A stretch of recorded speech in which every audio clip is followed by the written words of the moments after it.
Authorities are looking for a man who's been spotted sneaking into women's restrooms across the downtown area. Witnesses describe him as mid-40s, about 6 feet tall, wearing glasses, a trimmed beard, and a receding hairline. Police released this composite sketch earlier today. Authorities are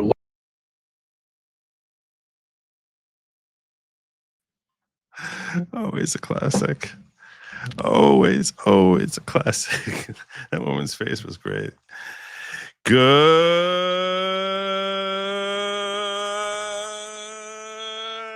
evening, everybody. Welcome to the following program. I am your host, Joe Neerman, a.k.a. Good Logic. I hope you all had a fine day today. I hope things have been going swimmingly for you. And and then I got this guy here. Welcome back, my brother. Just flying right in. No lube, no nothing. Just take it in raw. Yeah, I actually I mentioned around some places, not everywhere, that I'm starting the show off with a serious announcement. Like I called it a huge announcement one place, a quasi big announcement elsewhere. I know this is going to get some of you upset. I know that, but I have to. This is what I have to do. So yeah, this is the announcement that I need to make for you all. Starting Monday, I am going to be moving my show to an earlier time. How much earlier, Joe? 6 a.m.? Yeah. How much earlier, Joe? Yeah, I'm going to be moving my show up to start time being somewhere between 6:30, 6:45 p.m.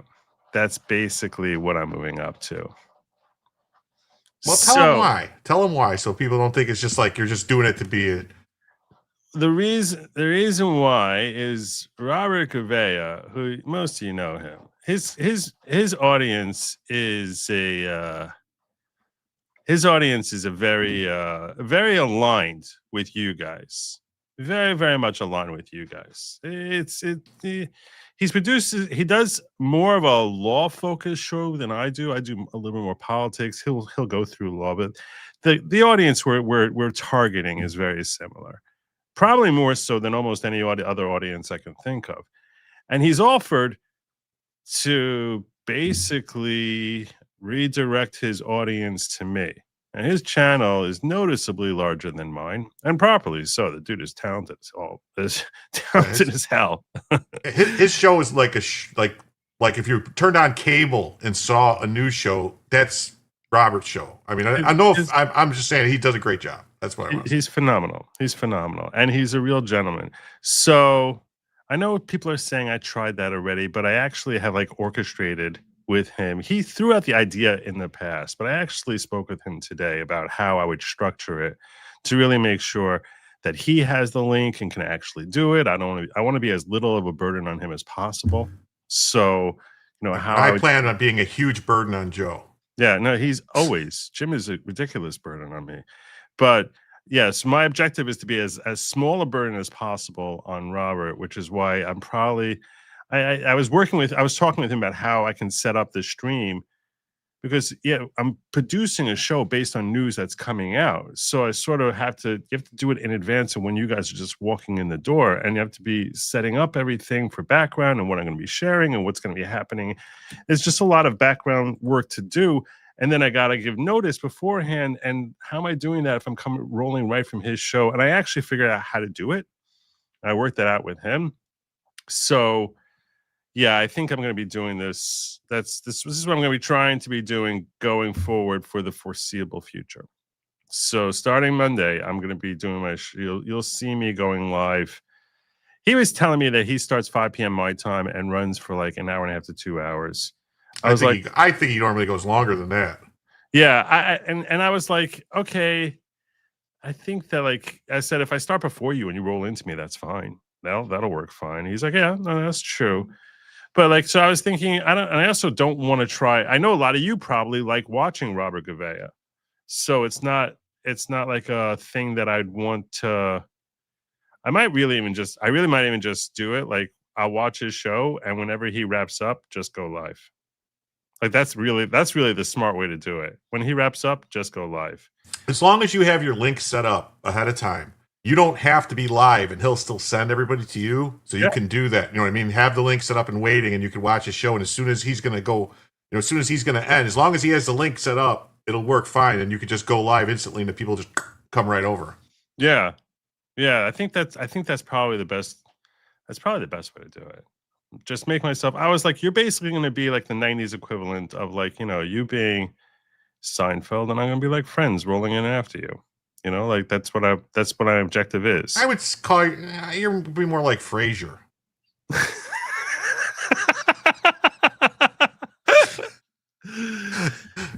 Yes. I'm sorry, I couldn't help myself. Frasier was pretty good. Frasier was actually but it wasn't good. Friends. I mean, because some people would say Friends was a bigger show than Seinfeld. I mean, I'm saying those people ended up making more than Jerry ever did. Yeah, that was harsh. That was fair enough. Fair enough. It's true. And yeah. Anyway, so that is what I'm going to be doing, God willing, starting next week. And I know sometimes he has like a members only show. So those of you who are his members, you can probably join me late. His members only show is pretty short, so you'll finish with him. Even if you want to watch, if you're watching his members only show, you're probably gonna not miss much here. So yes, that would make Jim public access at 4 a.m. Yes, that's correct. Pilot. Well, thank you so much, Aaron. That's very kind of you. This is fantastic news. I love it. Love RG. Love you. Thank you very, very much. I'm like, the guy is getting somewhere. I've been watching his views. He gets between like 50 and 80,000 views per show. Like just for the views alone, I just can't ignore that, So, and it's access to people who I should like my content. The majority of them should like my content because he's very right-leaning, obviously. He's very MAGA. He's very, the guy is based as hell. He's very correct. Yes, he's very correct. He's always right. Right. So that's what I'm saying is like, I think that it's just a really good, I think it's a really good fit. So anyway, I hope to do him proud. And when I'm vulturing his audience, I hope to do him proud. With that in mind, let's start off with what's been happening with Congress. Yeah, I mentioned to you the other day, I shared with you all a video the other day of how Congress was kind of insane in making a video that I flew into a rage about. I mean, I was really outraged by this. Talking about the Slotkin and all them videos where they call for a military coup. Yeah, that one, that little thing where they called for a military coup. So I shared the video with you guys, and I was like really, really upset about it. What was it? I think it was 2 nights ago. It wasn't. I don't think it was last night. I think it was 2 nights ago. Yeah, here it is. This is the video that they made, which has become the focus of everything that's been going on in probably the biggest story of the day today. So this is a video that was put out, including 2 senators and 4 members of the House. All of them have ties to military or intelligence on their resumes.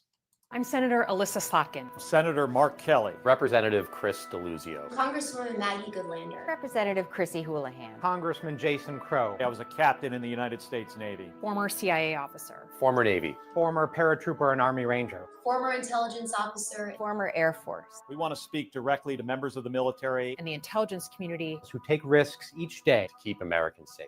We know you are under enormous stress and pressure right now. Americans trust their military. But that trust is at risk. This administration is pitting our uniformed military and intelligence community professionals against American citizens. What? Where does that happen? Where? I mean, that's okay. I'm not going to repeat what I did the other night, but that's lunacy. That's lunacy. But yeah, and that's really the problem here.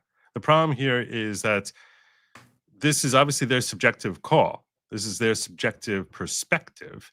This is like straight out of the CIA textbook for a color revolution. What they're doing. Yeah, yeah. This is what they've done all over the world. You know, this is the same type of stuff. There's steps, and this is like step 5.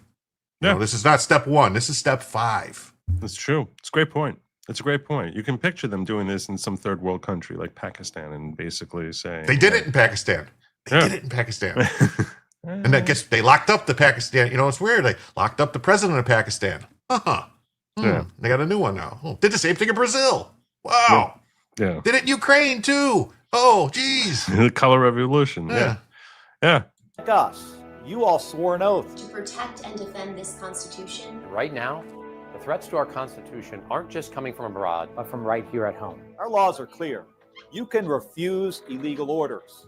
Yeah, okay. See, this is technically true. And what I pointed out is they were circumventing doing anything illegal, or for the most part, seemingly doing anything illegal by not telling them to break the Constitution, telling them you're upholding the Constitution. Make sure that, you're not going to follow directions from your CEO if they're directing you to violate the Constitution. So this is their way, but that's their cover. This is their cover as far as how they could try to package the notion of defying your commanding officer as noble, heroic, and something that you're already obligated to do based on your oath to uphold the Constitution. You can refuse illegal orders. you must refuse illegal orders. No one has to carry out orders that violate the law. or our Constitution. We know this is hard and that it's a difficult time to be a public servant. How is it a difficult time to be a public servant? You're making it sound as if this is something that they're dealing with on a day-by-day basis. Like they're continually being told. See, the way this entire thing is framed doesn't portray it the way as if this is like something that may come up one day. This is like you're dealing with this every day. What do they call it, Joe, when you refuse or refuse to follow an order that isn't illegal? Insubordination. Mutiny. And they use the phrase. It's enough people doing it. They use a phrase at the end of this. Now let's that get is there. very particular with mutiny. Whether you're serving in the CIA, In the Army, Our Navy, The Air Force. your vigilance is critical. and know that we have your back. Which is basically saying we'll protect you. Mhm. We're going to protect you for what you're doing here. Because now, more than ever, The American people need you. We need you to stand up for our laws. our Constitution, and who we are as Americans. Don't give up. don't give up. Don't give up. Don't give up the ship. Don't give up the ship. What is you see? You say that's a call for. That's oh, a it's call for a mutiny. mutiny. Do not give up the ship. You have control of the ship. Do not give up the ship. Yeah. So this was that was the video that came out a couple of days ago. And Trump responded to it today. A few times. The first one, was this the first one? I think this is the earliest one. I want to try and go in order as to what came out. So he shared a Washington Examiner. He shared this from the Washington Examiner. Let's pull this up. Which is Democrat veterans in Congress urge service members to refuse unspecified unlawful orders. That was the article in the Washington Examiner. So he retweeted this. He retruthed this, I guess, is what you would call it. And he had thoughts. He had thoughts. So first and foremost, he sent out, it's called seditious behavior at the highest level. Each one of these traitors to our country should be arrested and put on trial. Their words cannot be allowed to stand. We won't have a country anymore. An example must be set, President DJT. So that was the first comment that he made on this, but there was more. He followed that up with saying, this is really bad and dangerous to our country. Their words cannot be allowed to stand. Seditious behavior from traitors. Lock them up, President DJT. Not done yet. Seditious behavior punishable by death. So this was not taken well. Then he talks about Larry Summers because he thought, yeah, the fact that Epstein was Larry Summers' wingman is pretty funny. And I think there was one more here. No, that was it. That was it. So that was what Trump put out, which this made the left go bananas, bonkers, berserk. We're going to be looking at some of their reactions to this and where they're coming from during the course of the show. Let me just get to some of these chats. I understand, but you keep me company at night. I'm sorry. If you can save it for later. I'll probably be doing more local shows also if I'm going earlier. Like local shows, I want to try and get to doing that a couple times a week. So if I'm done earlier, I can do a couple of local shows in the middle of the week. Plus, think of how much better this will be for my football schedule. So there's that too, right? Because I'll be done by like there's always that. Exactly what orders are they referring to? That's the problem. They're not. That's exactly why this is so dangerous. Because what you're asking them, and this is why we'll see. What they're doing is they're calling for a de facto insurrection, not de jure, de facto.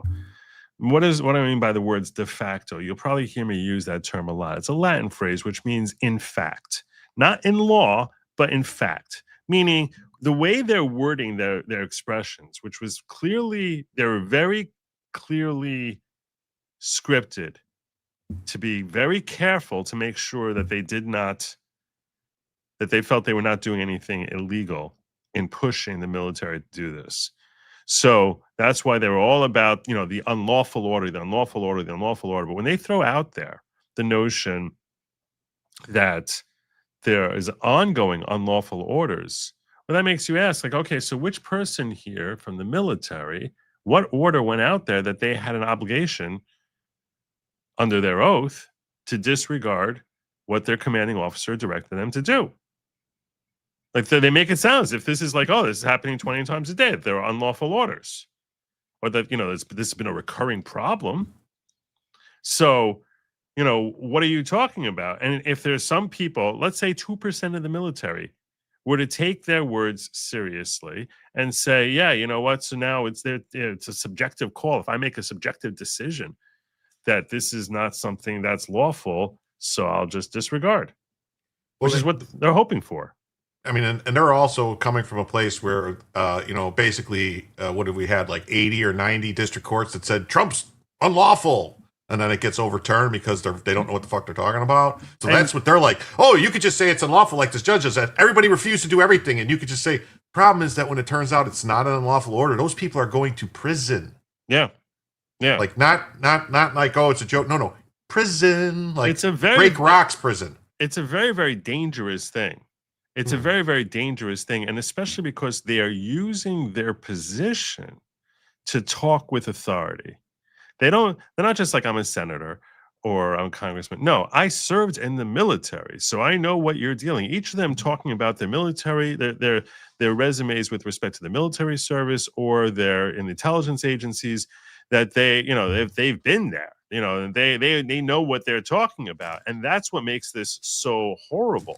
Is that they have this podium that they're standing on based on their resumes, that they're saying this makes us an authority here to tell you what to do, and that we are members of Congress who are telling you to disregard the president. That's essentially how it comes across.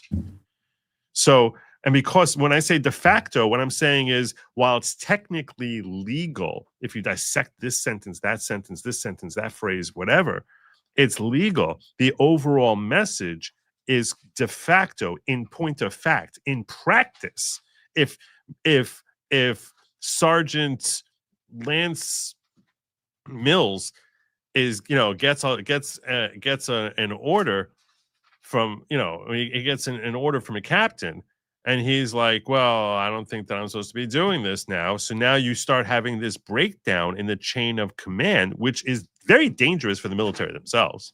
It's very dangerous because, if you have a captain who's ordering a sergeant to do something, he's expecting to do it, and the sergeant says, no, I'm not doing it because I think it's unlawful.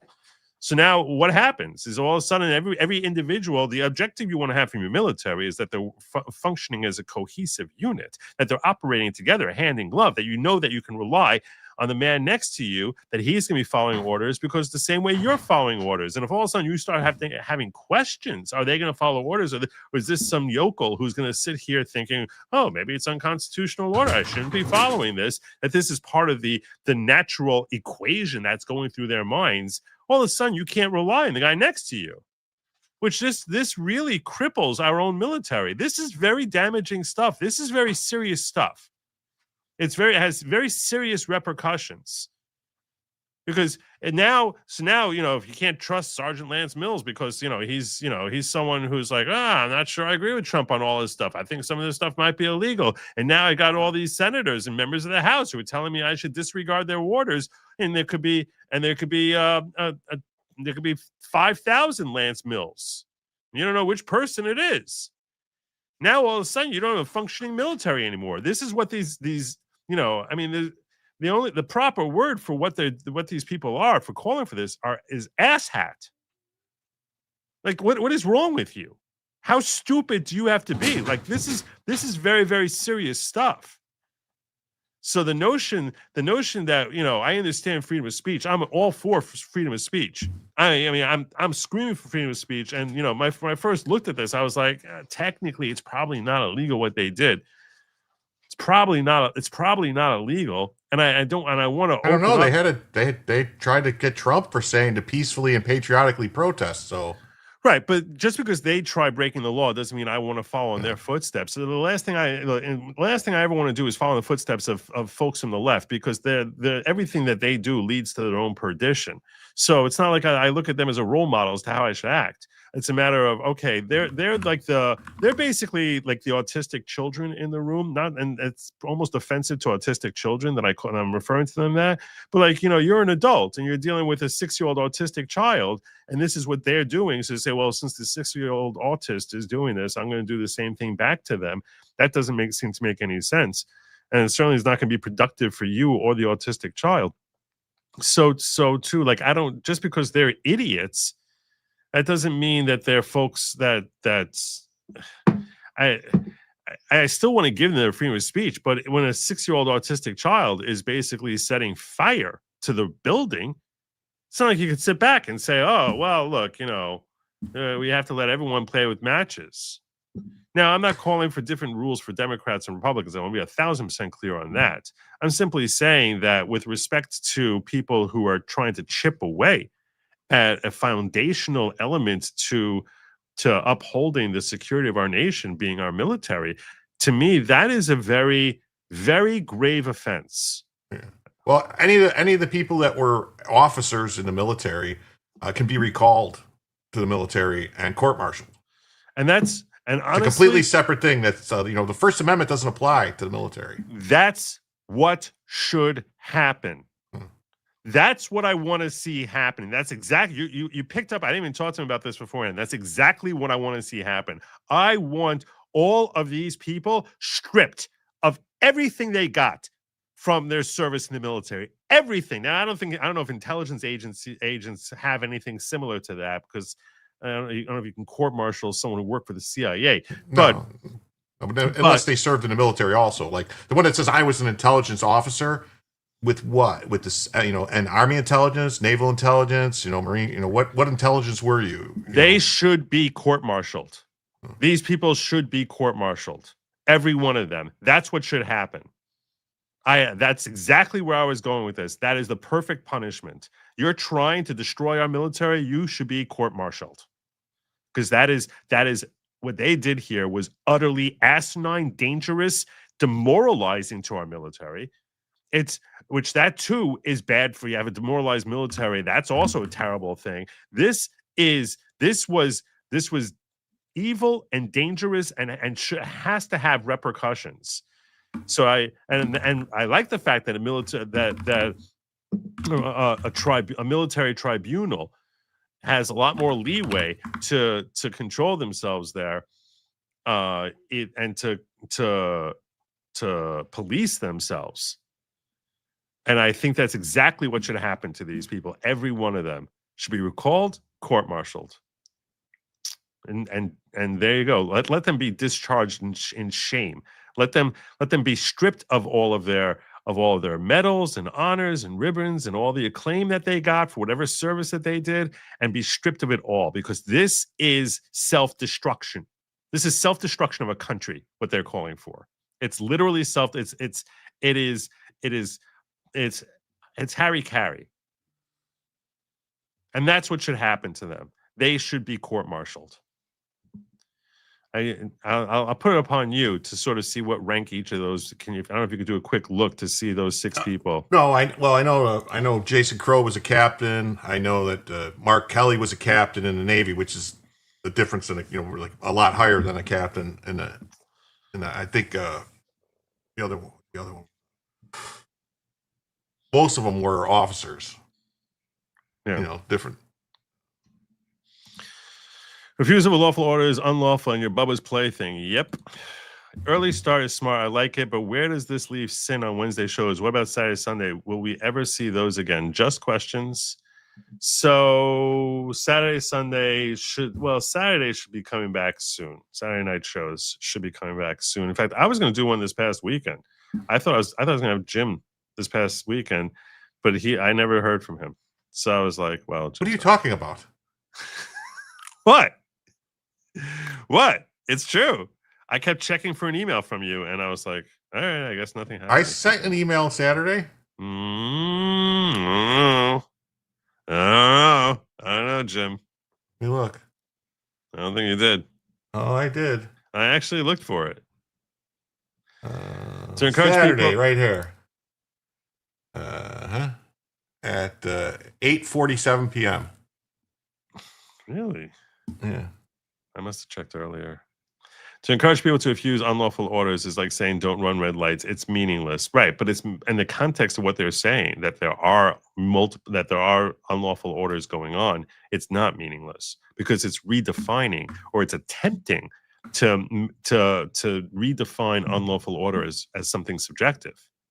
It's trying to get the military, each individual in the military, to think for themselves, is this order, and continue to be calculating, is this order constitutional or not, as opposed to them just naturally doing what they've been trained for years to do. So they're second guessing. Even if, I'll put it this way, even if they decide, if each individual decide, yeah, this is constitutional, I'm going to follow it, the thought process that they're starting to engage in now, to start questioning every order that comes in, if they're in a hot zone, as to is this constitutional, is it not, is slowing their reaction time, which makes for a more dangerous situation. They can't protect them. These things would be adjudicated in military courts. Yeah, these people should be adjudicated in military courts. Maybe it's about the targeting of the drug boats. No one, they don't say that. They don't say anything about that, and there's no reason to think that there was anything unlawful there.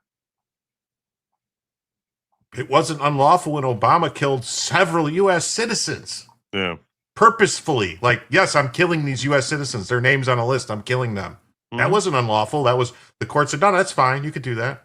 Mm-hmm. Depending on how they were released, retired from the military, they can be recalled for a military trial. Yep.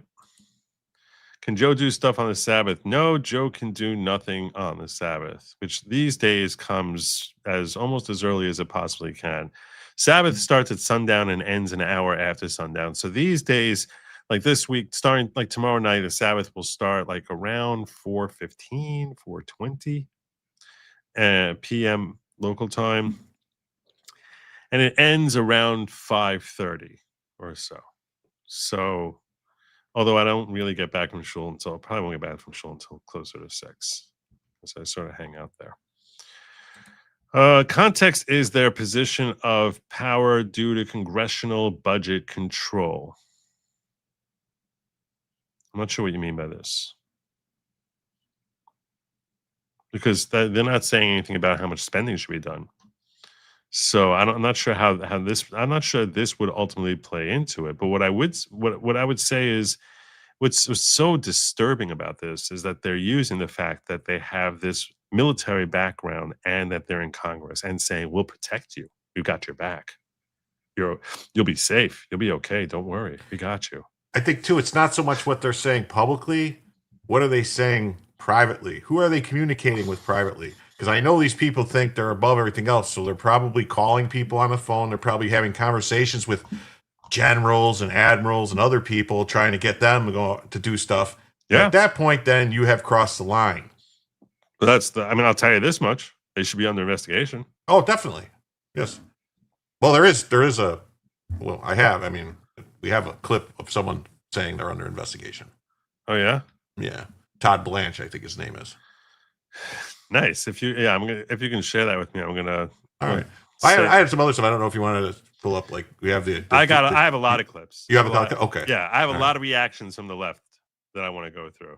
I'm not sure I agree, Joe. There are only 2 National Guard out of the over 1,000 that were deployed to Chicago that agree with the sentiment. Okay.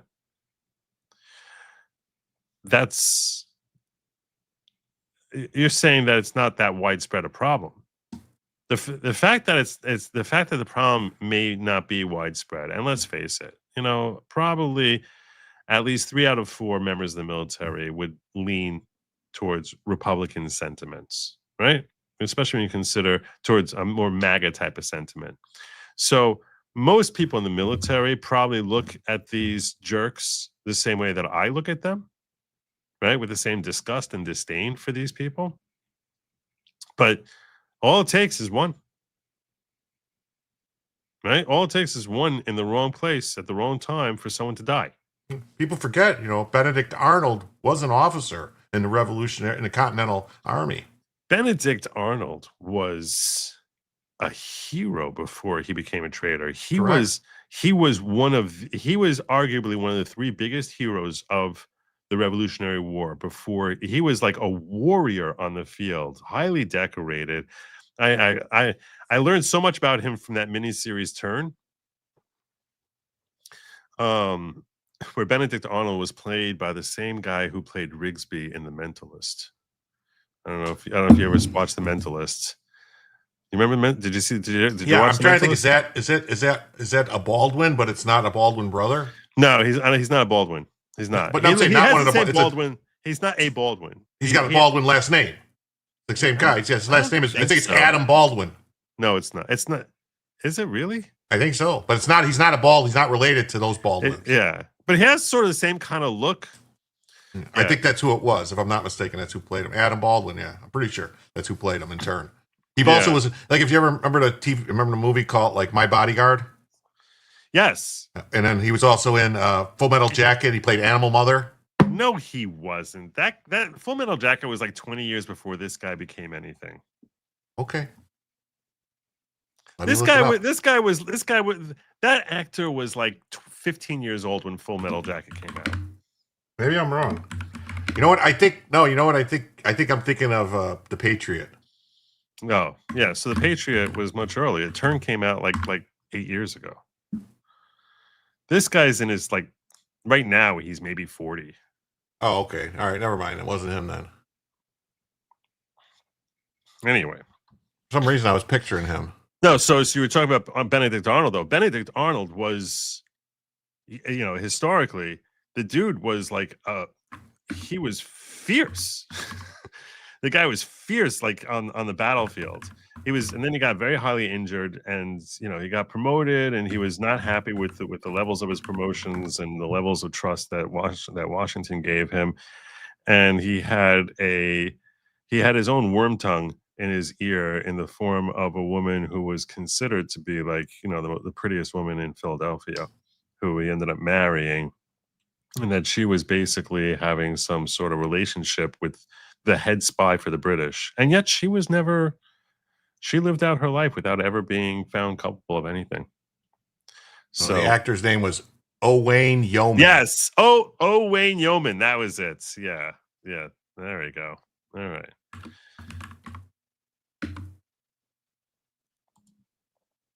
I was thinking of the Patriot with Mel Gibson. Adam Baldwin played the traitor that betrayed them. Dude, that was like 430 years ago. Okay. That was That was, yeah. You're only reminding everyone how you and I are basically Methuselah. What part of your argument about disrupting reaction wouldn't have applied to racial integration under Truman? This is an insightful question. So the part about disrupting reaction is that's when you're talking about racial integration under Truman. So you're saying because people are upset with the fact that now they have to deal with having black people work next to them. We're going back to the 50s, right? The 40s, actually, when there's integration in the military, that you're saying that now over there, as far as disrupting reaction, I'm saying first and foremost, those 1 or 2 or 10, I mean, we're talking about it over the course of the entire military. How many active members in the military are there? A million, maybe a little over a million, I think, right now. Right. So that means that if there's so it's basically you're talking about 2,000 people across the military based on a statistic of 1 out of 500. You're talking about 2,000 people potentially. So you're telling me now. So what I would tell you is, for those 2,000 people, if they're constantly reassessing, is this a lawful order? Is this a lawful order because of this video that was put out? So their reaction times are slowed. So it's a different type of thing with respect to the integration of people being unhappy, that some racists may have been unhappy in the 1940s to be working with black people. That's their own kishkas, which are cooking, their own guts, which are cooking because of their own hate. So that's not a matter of, I can't trust this person, that this person isn't going to be doing the job because they're going to decide not to do the job. But it's also a matter that when they're performing a task, those 2,000 people, I'm just throwing out a number, but those 2,000 people in the military, when they're performing a task, are now going to be reacting more slowly, which I don't think is really, because they're going to be thinking, is that lawful? Is it not lawful? And constantly reassessing. I think that's a dangerous thing to be going on when someone's in a hostile environment, certainly. Lieutenant Colonel Vimmen should be called back in court-martial for his attitude and testimony before Congress. See, there you could say that could be deemed to be vindictive, because he testified against Trump in the impeachment hearings. So that might be deemed vindictive. Here, this is just, what the hell's wrong with you? This is just wrong. This is really wrongful. Adam Baldwin was in Firefly and is based. Okay, Adam Baldwin. Oh yeah, you're right. You're right. He played Jane in Firefly. He was great. He was great. That was a great character. That was a great character. From my time in the Army, the higher in rank you go, the more likely you are to run into a Democrat. 75% conservative in enlisted ranks, 60-40 D in officer corp. Yeah, why do you think that is? Because they're college educated. Is that what it is? Yep. Exactly what it is. I mean, look what college did to all these people. What it did to that kid who shot Charlie Kirk. Look what it did to you see all these people. They go to college. It's this nice, pretty girl, all attractive, going to be a cheerleader. Comes back with purple hair and rings in her noses and screaming stuff in the streets. Which this cuts into. This is actually this is a great point that Philip is making, which really counters the point that T-Rex is making, because he's saying that, only 2 out of 1,000. Yeah, it's 2 out of 1,000 when you're talking the National Guard, but when you're talking the higher echelons of the military, there's probably a lot more than 2 out of 1,000 of them. And they're the ones who are, supposed to be directing thousands of people, right? Yeah, no. Tens of thousands of people. We've seen so many stories about people. I mean, it started really, it started under Clinton, but it got really bad under Obama, and it got way worse under Biden, promoting people simply because of, things that had nothing to do with capability, quality, character. Just all about, it's this, I want to have the first, lesbian Puerto Rican Master Chief in the Navy, so we're going to make this lady a Master Chief.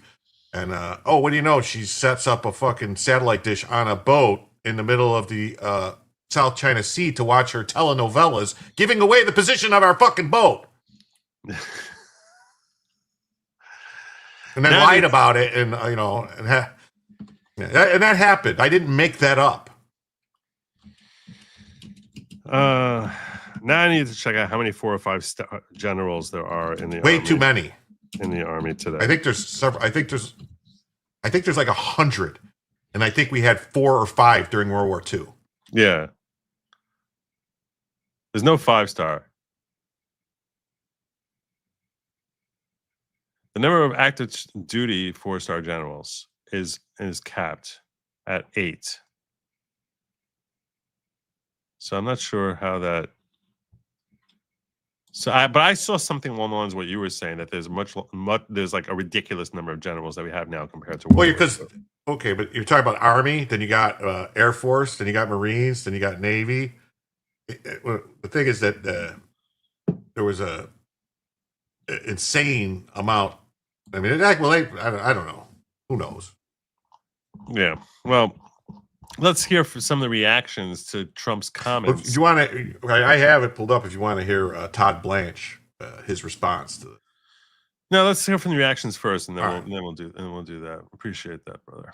So here is Carolyn Levitt talking about this first. We'll start with her.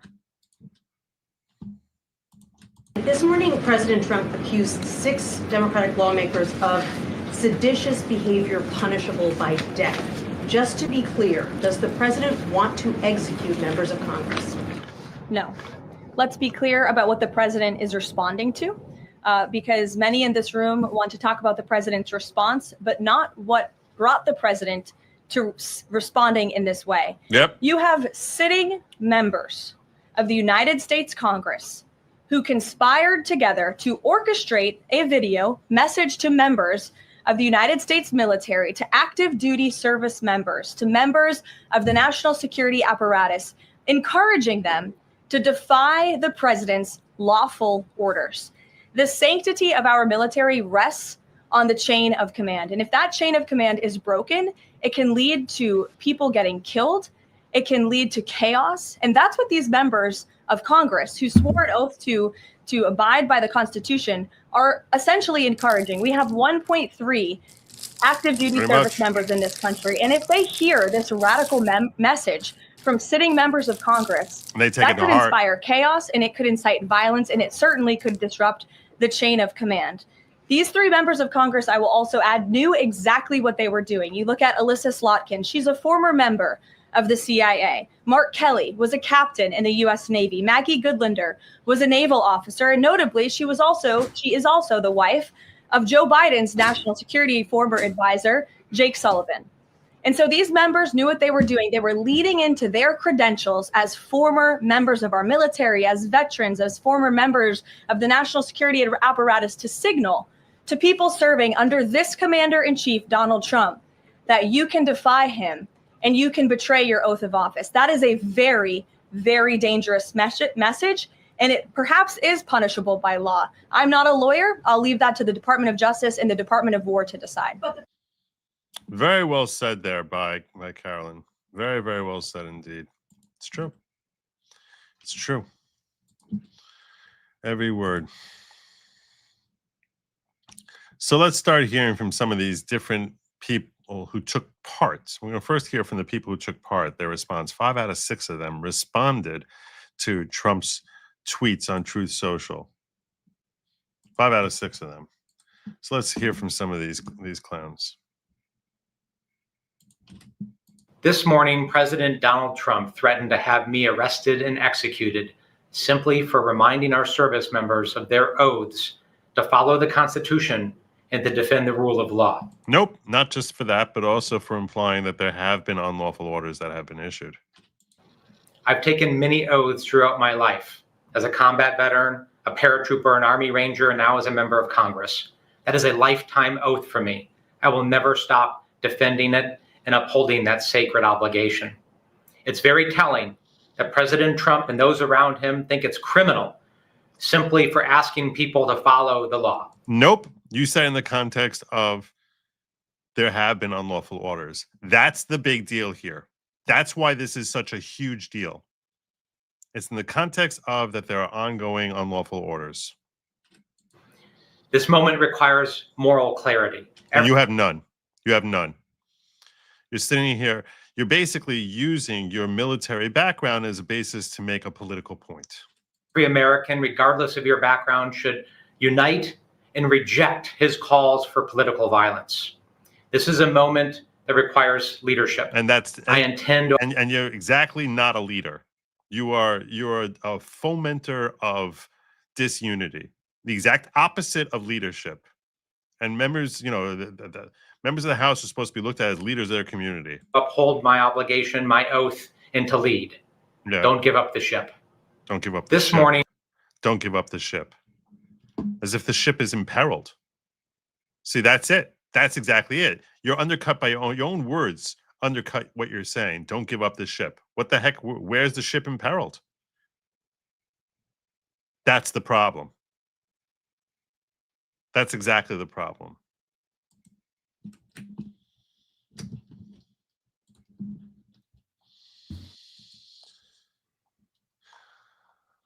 Let's hear from another one of these idiots. That was Crow. This is Deluzio, aptly named. Deluzero? Yeah. Congressman Chris Deluzio here. Today, Donald Trump called for my death. He said that you should be tried. I mean, these people keep saying And they're that- calling for their murder and this stuff. It's not. If you get tried murder. and convicted and they sentence to death, that's not murder. He called for you. He called for you to be tried for sedition. Which, frankly, he's not a lawyer. You know, he's not a lawyer. I don't think it's sedition what they did. I don't think it is. If you look up, It could be seditious conspiracy. It's really not. It's really, really not. I don't know that it rises to that. That doesn't mean that there aren't laws that they can be punished. I mean, I think a military tribunal and court martial is much easier. What would it be cleaner. called if you're trying to get the military to overthrow the government? So, really, it would come down to it's very hard to quantify, because the closest thing that I looked into this a little bit today. I looked into it. I'll come back to it in a second. For the arrest and the death of me and several of my colleagues, all who've the death through trial. That's what he was saying. either worn the uniform or served intelligence services. He didn't want to hear a basic lesson that we know about our Constitution, about the oath we all take when we serve, whether in Congress or your first day out of boot camp. These are bedrock principles in our country that you've. And I mean, it's like, this is like telling, like, if I stood up there and I told people to breathe, there's a reason you're saying it now. There's a reason you're saying it in this context, and you're also saying the context. So the only context that we're left with is that you're intimating, if not outright saying, that there are unlawful orders that are being issued now. That's the problem. And you can't point to any. Point to an unlawful order, and we're going to hear from someone, from one member of Congress trying to answer that question. And they actually defend it. They tried defending it, saying they're having unlawful orders, which is like, okay. Follow lawful orders, that the oath to the Constitution, the loyalty to the Constitution comes above all. I'm not going to be intimidated. I'm not going to be deterred from my duty to represent the people who sent me to Congress and to uphold my oath to the Constitution. Deluzio. All right. You got a special message in the chat from Nate. I saw that. I saw that. My brother Nate, the lawyer, who's going around all day today saying, happy to be alive. God bless you, brother. Thank you so much, Joe, for all your kind words. It means so much to me. I know that chat hates me. Not today, brother. Today, Nobody no one hates hates you, you. Nate. And no one really hates you. But I love you guys. Forgive me, because I'm just happy to be alive and listening. It's my pleasure to have you here. If you want, I'd send you a link, but I doubt you're in a condition to actually like pop on. And I'd feel like almost guilty if you did. But, should I send him a link? I think he's still in the hospital. I mean, yeah. I don't care if he's in the hospital. But, all right, what the heck? Hey, look, I'm not expecting him to come. I'm not expecting a million years for him to come. But if he's watching anyway, and he's interested in popping on in, is this? I think that everyone would love to see you. I'm sure he looks like someone who just had 12 hours of surgery. Although, I mean, it was yesterday, but still. Yeah, what the heck? I don't expect them to come. Nate the lawyer. There's the link.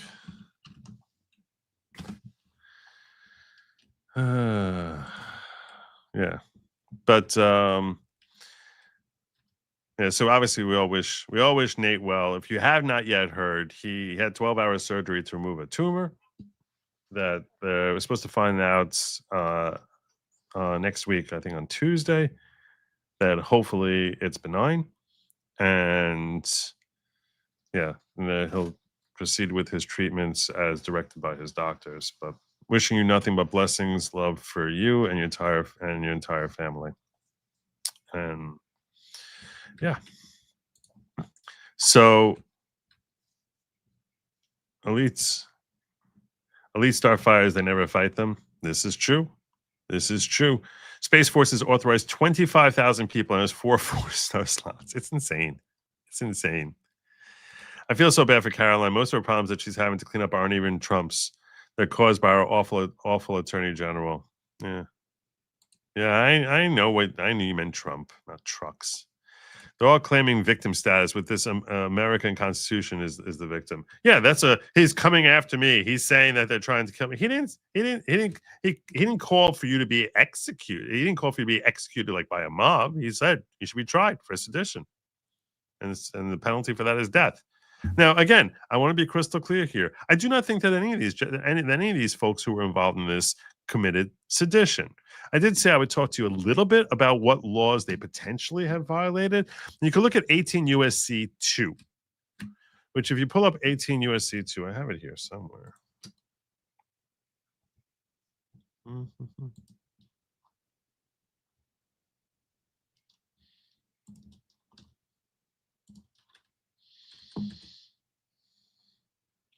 So 18 USC 2 says the first, whoever commits an offense against the United States or aids, abets, counsels, commands, induces, or procures its commission is punishable as a principle.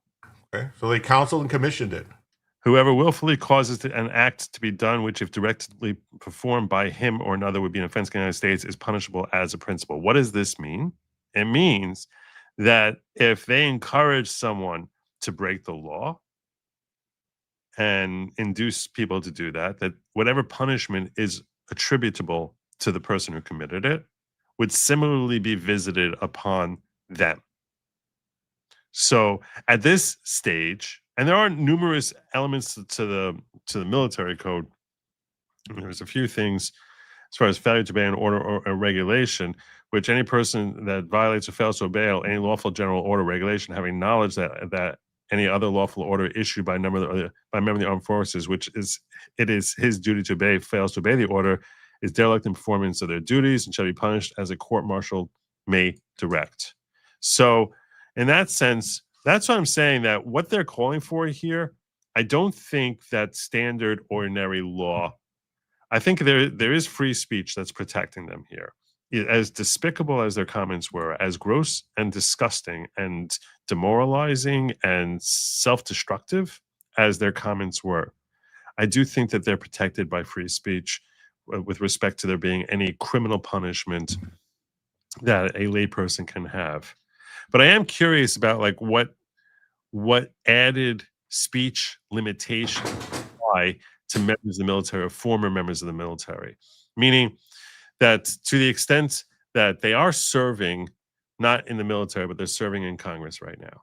And, they have whatever duties they have there. What I'm saying is that to the extent that this is deemed to be demoralizing and disaffecting our military, I think that I'm far more supportive of them facing punishment from a military tribunal with respect to the honors and accolades and different merits that they may have attained, and stripped of their and stripped of all of those privileges that they've spent perhaps decades trying to attain. became a captain in the Navy. This is not something you acquire in a year or two.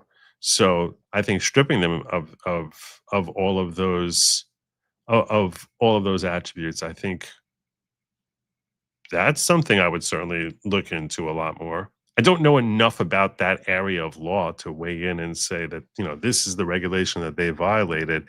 I mean, I have a friend who's an attorney who's actually looking into military punishments. Like if they were active right now, if they were serving in active duty and then made these statements, so that they perhaps would be facing some punishment for making these statements, because they are policed under a different standard. And this is something that, despite the First Amendment, there are different standards of speech with respect to the standards that the law allots for you to be held to. Meaning, once you agree that you're going to become part of something, we see that there's a lot of different standards which can apply, which can affect your otherwise free speech. I came upon this when I was looking to ungag Trump, when the Supreme Court made very clear that restrictions being made on speech that an attorney can issue is something that's okay because they agreed to become an officer of the court. So by accepting that privilege of serving as an officer of the court, there are limitations on things that we may be prescribed from saying that you, who are not an attorney, wouldn't lose anything out by. But that effectively, it's not that you go to jail, but that you end up being stripped of various rights or various privileges that come with the trappings that position you to be making those statements.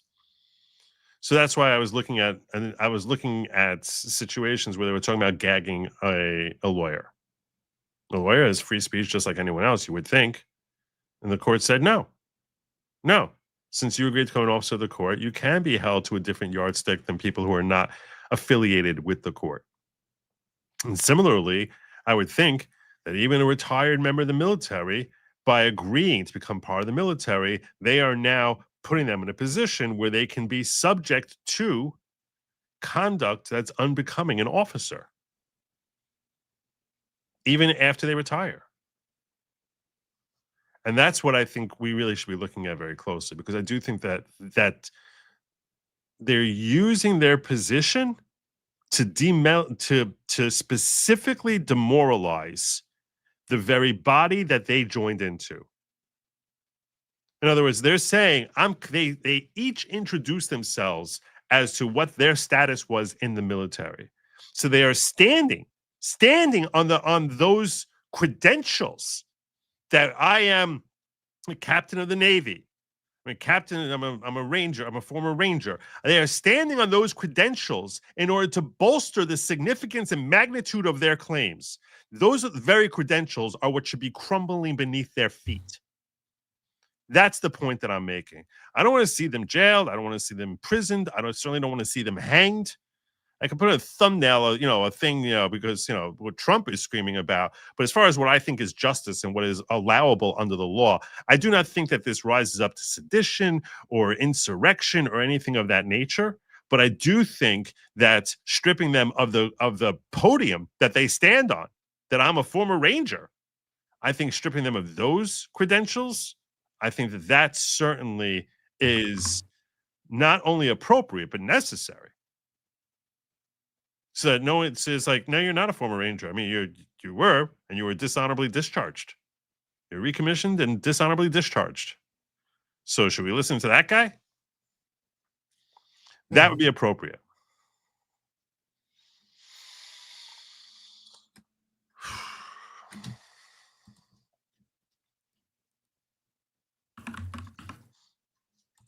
What's that saying that my Jewish brothers have? Something like, may you live to 120 years, Nate. We do say that.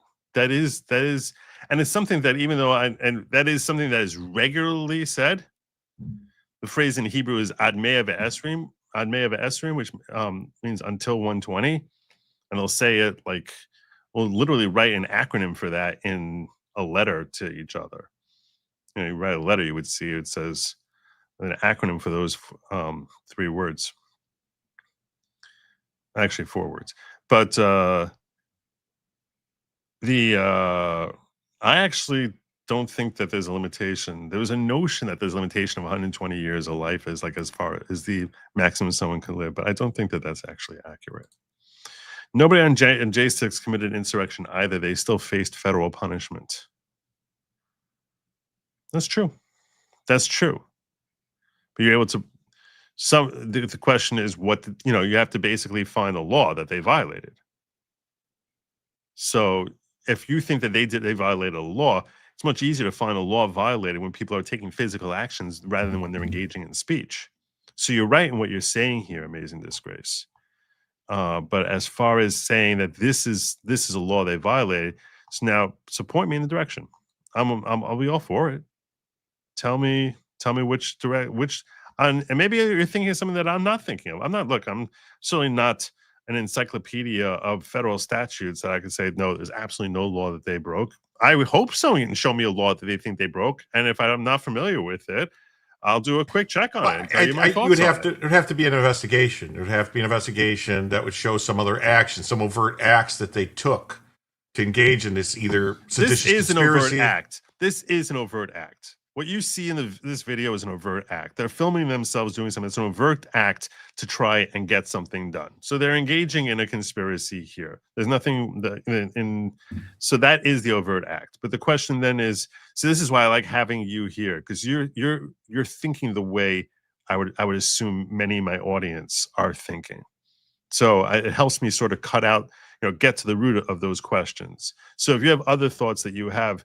So it's a conspiracy to subvert. Well, it's a seditious conspiracy. It's to subvert the constitutional order. I mean, that's what it would be, right? Pull up the statute for me while I'm going through this, and I'll go through it. I looked at it before, but I'll go through it again. Once the ladies of the View got wind of this, DJT is Spuds member for 14 months.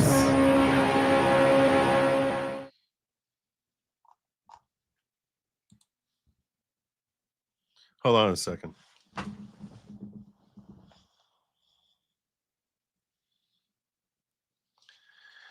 I got Nate the lawyer on the phone calling me here. Okay, good.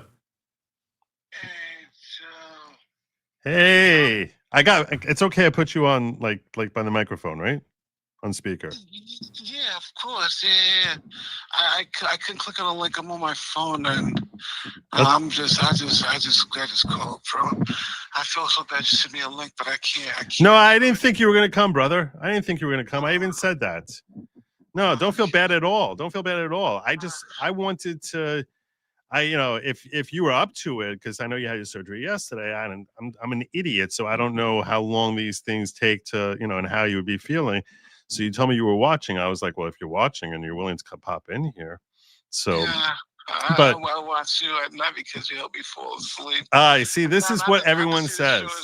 Not to say the show is boring, because I like listening to your philosophical view on things. So, but I'm sorry to interrupt your show. No, you're not interrupting my show at all. No. Hey, look, if you want to go, feel free. Go. I don't want to keep you. But I'll tell you that we all love you. We all want you to be completely better. We want you to get your rest, get your strength back, and that this whole thing you can put this thing behind you as soon as possible, and then get back on out there and keep producing content that we all love. I appreciate it, Judge. I know I give you a lot of shit. I know sometimes we argue, but I love you. I love you like a brother, man. I really want you to know that. And it would have sucked if I would have made it and not told you, man. Sometimes you just gotta tell the people who you really love that you love them. We're good. We're good. Not as Nate. Nate. LGBTQ shit, but just as Nate. I know I'm your best friend on the planet. I know I'm your best friend. Okay, I know. You don't have to tell anyone, and I love you too, brother. You're awesome, and I just want to see you get completely well and better. Get your rest, get everything together, and God willing, I'm looking forward to working with you and arguing with you like a maniac in the next few weeks. All right, that you're going to be totally back up to strength. I'm not going to be pulling any punches. I'm still going to come at you. I'll even be throwing cracks at you that you sound like someone who has a hole in their head. I'll be like all over you. Okay. Thank you. And have a great show. Thank you. I'll talk to you later, man. All right. Have a great night, my friend. Take care. You too, bro. Bye-bye. That's awesome.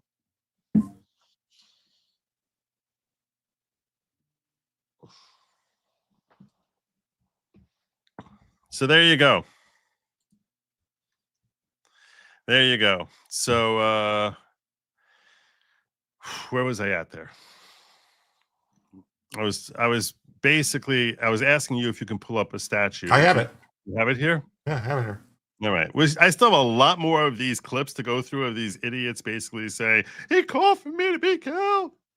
But let's see what you got here. Oh. Dear readers. What happened? Exit out on the upper right. There you go. 2384. See the little X there? There you go. If two or more persons in any state or territory on any place subject to the jurisdiction of the United States conspire to overthrow, put down, or to destroy by force the government of the United States. So tell me when you think that. Tell me which parts here. So two more persons we have. Keep going. All right. Or to levy war against them, or to oppose by force the authority thereof.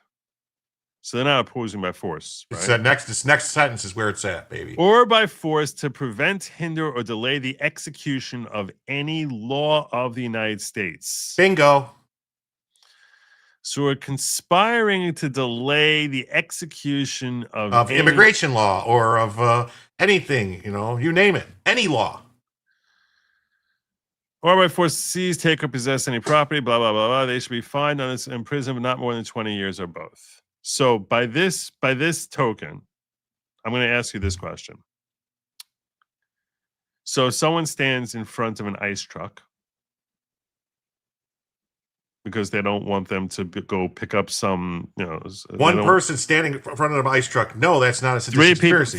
But if they get together, if they have a group of people, three people say, let's block that ice truck. Yes, let's block this ice truck. Yes, I think you can charge them. Yes. With 20 years. I think you can. And I think you could go after people that are paying for it and everything. I think it's time to stop. Take the kid gloves off. Start playing for real. Start charging people. But unfortunately, I don't think that's going to happen because I've seen a lot of things lately, even today, charges being dropped against people where it's like, why are you dropping these charges? People who rammed their cars into ICE vehicles are getting the charges dropped. What's going on? Well, if it's one person ramming a car, I'm not sure if you have conspiracy here to... Well, no, I'm just saying the assault charges. They dropped freaking assault charges. The girl that got shot in Chicago, they dropped the charges. Are you serious? Yeah. Why? No explanation. Zero explanation. Just drop the charges. Horrible. So I don't know if it's people. It could be people that are still in the DOJ doing shit, like purposely mucking shit up and playing games. So you want to tell me that that they are conspiring to prevent, hinder, or delay the execution of any law of the United States? Correct. And they'll say back to you, no, we only told people to ignore an unlawful order. This is what their defense attorney will say. That's what I said. There has to be more investigation. So you get them on the phone, talking to somebody, communicating with active duty people, telling people we're going to do this. They're raising money. I mean, their communications with Soros, taking Soros money. You got Soros out there saying that his plan for democracy is to have an elite group of people to make all the decisions, and we don't need elections anymore. Right. Okay. So now we're talking about there being a cabal of people who are doing that.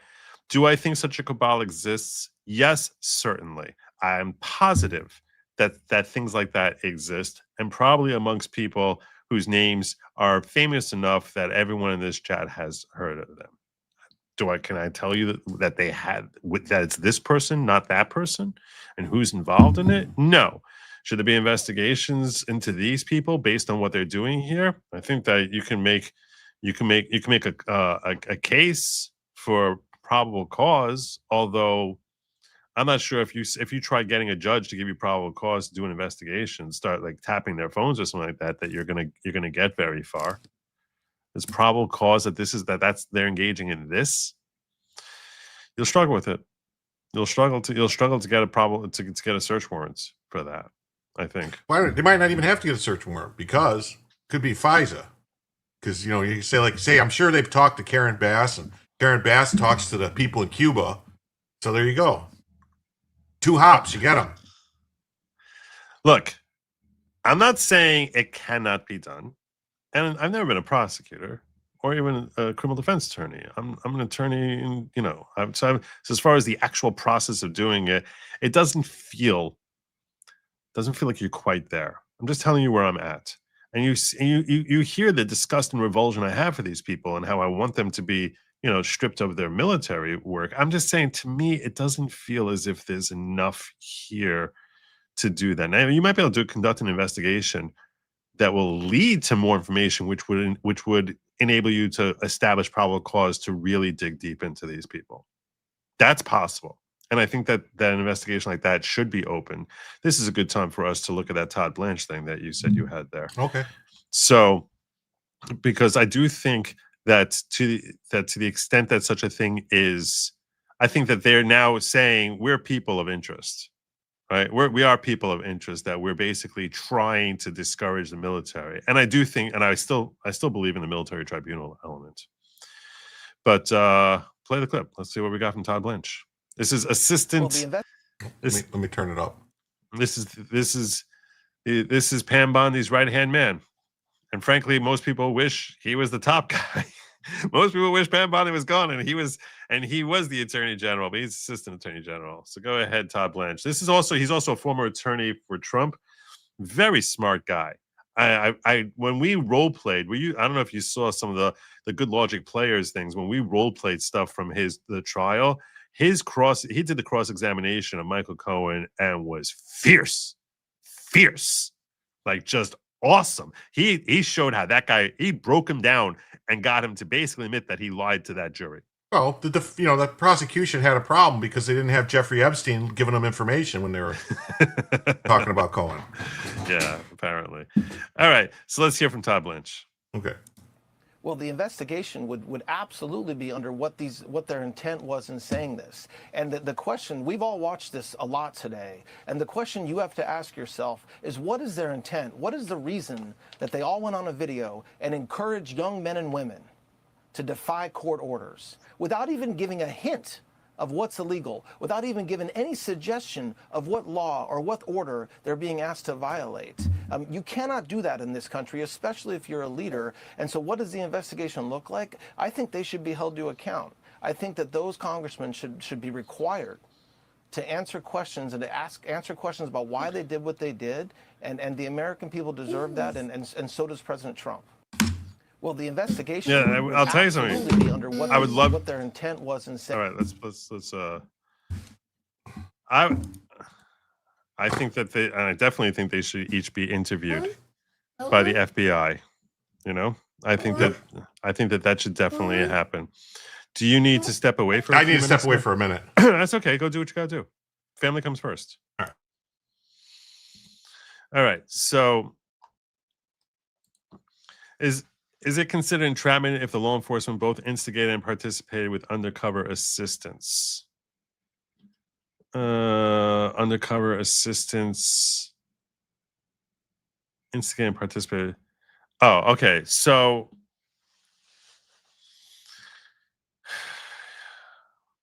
again, I'm not a criminal defense attorney. The reason I know anything about what the yardstick for entrapment is because back in law school, I actually did my legal writing assignment involved entrapment and where something becomes entrapment. From what I recall as to when something becomes entrapment, first and foremost, if they have shown a previous predilection for the crime, in that case, that would not be, you can't have an entrapment. You can have outrageous government conduct, but you can't have entrapment. And outrageous government conduct is much worse, where the person has like almost no choice but to do what the government's telling them to do. Is it entrapment? I think it's a very subjective thing as to at what point it becomes entrapment. I know that, for example, with the whole thing with Governor Whitmer and her whole Fed napping there, that the entrapment became like a pretty big deal. So I assume you're talking about the whole J6 thing. And with respect to all sorts of questions based on the fact that there were dozens of federal agents in the audience there as to whether or not that could be deemed entrapment. It probably would depend on a case-by-case basis, because I think that it is a very fact-specific thing as to at what point something becomes entrapment. I wish I could give you a more global type of answer, but I don't think that such a global answer exists, because I think it really will depend on the facts of the case specifically. You okay now? Yeah, I'm good. I think what he's getting at, though, is like, because if the Congress people are the ones instigating it, wouldn't that be considered entrapment then? If someone else did something and they got arrested for it? I mean, I don't know. Oh, maybe that is what Charles is trying to say. He's saying that now he's instigating and participating with undercover assistance. Yeah, but they're not law enforcement; they're legislatures. They're legislature, so they're not part of the executive branch. So I don't know that they wouldn't be considered part of the government. And like the whole thing about if the government knows something, it's all the government. Is that rule? When if you can impute, like if one police officer knows something, it's supposed to mean that all police officers know it, kind of thing. Right, but I would think, and again, I never had to research this before because I'm not a criminal defense attorney, but I would think that legislature is different because they're a whole different branch. They're not part of the executive. They're not even doing the same function, right? Yeah, sure. They're not even doing the same. They're not even doing the same function. So I doubt it. I doubt that their particular involvement would help lead toward a defensive entrapment from any military who were saying this. But I don't even know what they're saying. We got your back. What the hell does that mean? We'll send you a letter of congratulations, and when you get court-martialed, we'll send you a letter of congratulations, and we'll tell everyone what a great guy you are. Is it a distraction? Funny, it dropped after the Epstein release. It is interesting. It is interesting, the timing on it. Now you're starting to think. Now Wellesley's starting to think. He's starting to think. This is bifurcated sedition. This cabal makes this video unlawful orders. Next, they scream all his orders are unlawful orders. They already do. Yep, it is. So she's saying that when you put them all together in context with what they're saying and in moment A and what they say in moment B, it is a call for sedition. Yeah, like I said, every day a judge somewhere, a district judge somewhere, is saying Trump acted unlawfully. Every day. Let's hear more of their defenses.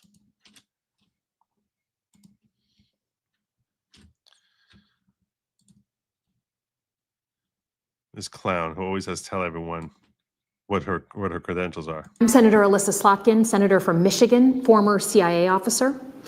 Earlier today, President Trump threatened myself and a number of other service and veteran lawmakers with arrest, trial, and death because he didn't agree with a video we put out this week. This really isn't about those of us who made the video. This is about who we are as Americans and how we're going to engage with people who we disagree with. You engage with them by saying, I'm going to try and sap your military from you. That's how you engage with it. I would hope that people of all backgrounds, Democrat, Republican, Independent, would agree that threatening death for people you disagree with is beyond the pale. No, he didn't threaten death. He threatened conviction and for sedition. That's what he threatened. Of who we are as Americans.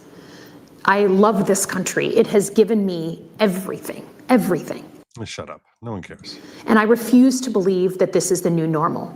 I refuse to believe that the new normal is that a senator is implying to members of the military that they should disregard orders that they individually deem unlawful. You didn't even give any instruction as to how they should come to that conclusion as to what's lawful, what's unlawful. What are they supposed to be? They're all supposed to become walking encyclopedias of federal statutes? How are they supposed to know? It's like you're putting such a weird onus on them. You call yourself a leader? You call yourself a leader? How are you a leader when you basically leave people more confused about what they should do after they hear from you than before? That's not leadership. That's someone who's an agent of chaos. That's what you are. You're an agent of chaos, and purposefully doing that under the guise of I'm a senator and I'm a former CIA intelligence officer, so I'm special. That we're going to use fear and intimidation against people we disagree with, and I'm not going to be forced away from speaking up on behalf of my country. You're not speaking on behalf of your country. You're speaking on behalf of your partisan politics. I swore an oath to the Constitution many times. Yeah, and apparently you swore an oath to the Constitution, but you feel an oath to your political party. Most recently, less than a year ago, as a senator, to the Constitution, not to any one man, not to any one president. And I abide by that oath.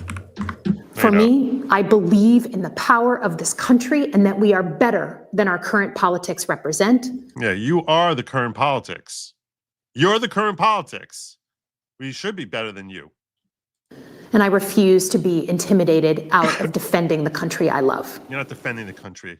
You're subverting the country that you purportedly love. Shameful.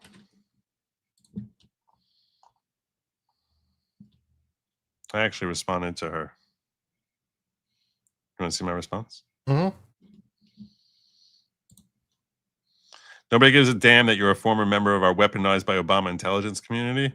We care that you're a sitting senator who used your position to call for a de facto insurrection. You should be tried, hanged, and burned in hell. Now, frankly, I don't think that she should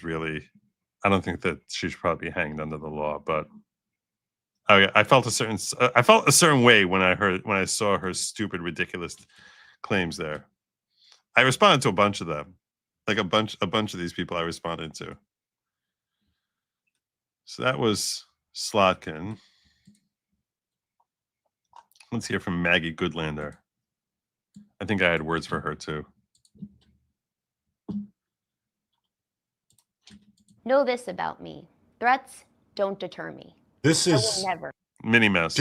This is Jake Sullivan's wife. Yeah. Okay. Yeah, but she goes by Goodlander because basically she's got a toxic mindset. Give up the ship. Oh. I love our country and I love our Constitution. That's why I've sworn an oath to protect and defend it many times throughout my life, as an intelligence officer in the United States Navy Reserve, and today as New Hampshire's Congresswoman. In America today, our service members need to know that we've got their back as they honor that sacred oath and as they uphold the basic obligation under federal law to follow lawful orders and lawful orders only. See, that's exactly the problem, honey. It is sad. Who's making that determination for them in the heat of the moment? Who's making that determination? Idiot. Telling and downright dangerous that simply stating what our law says caused the President of the United States, our Commander-in-Chief, to threaten violence against me today. That's not who we are as Americans. Our history teaches us that both fear and courage can be contagious. So know this, threats do not deter me. I will never give up the ship. Yeah, that shouldn't deter you. You should be court-martialed. There you go. Intelligence officer in the U.S. in the Navy Reserve. I would really like to look into exactly what the fuck she did. Yeah, why don't you? Because I think she's making a big deal. I think she's making a big deal about not really much. I'm an intelligence officer. Really? What exactly? What kind of intelligence officer? Make yourself useful. Get. Let's see what she got. What has she got? I got stuff to do while you're doing that. Do a quick search.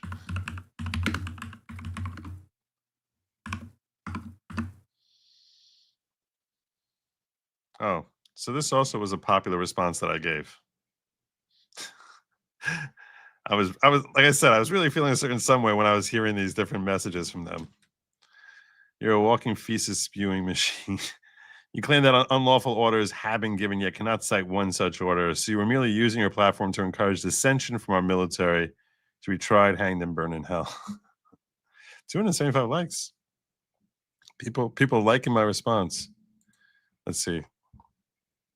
Oh, this is the guy who said we should discuss. Oh, here's just two. Federalized troops engaged in policing actions in California in breach of the Classic Commentators.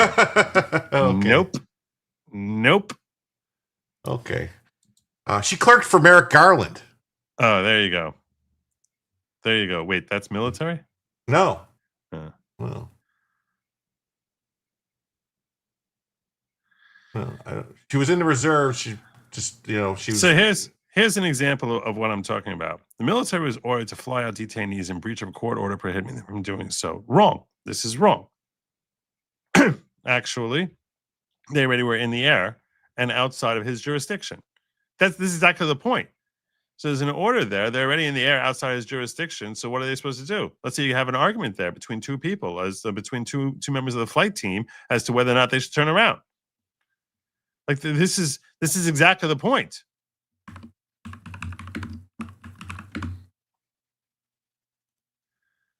Shooting boats in international waters is an international crime. Oh, that's funny. That's pretty funny. It's pretty funny. Go tell Obama about that.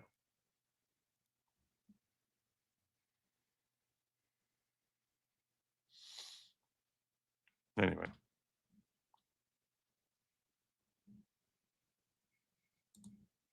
Like I said, I felt a certain some way.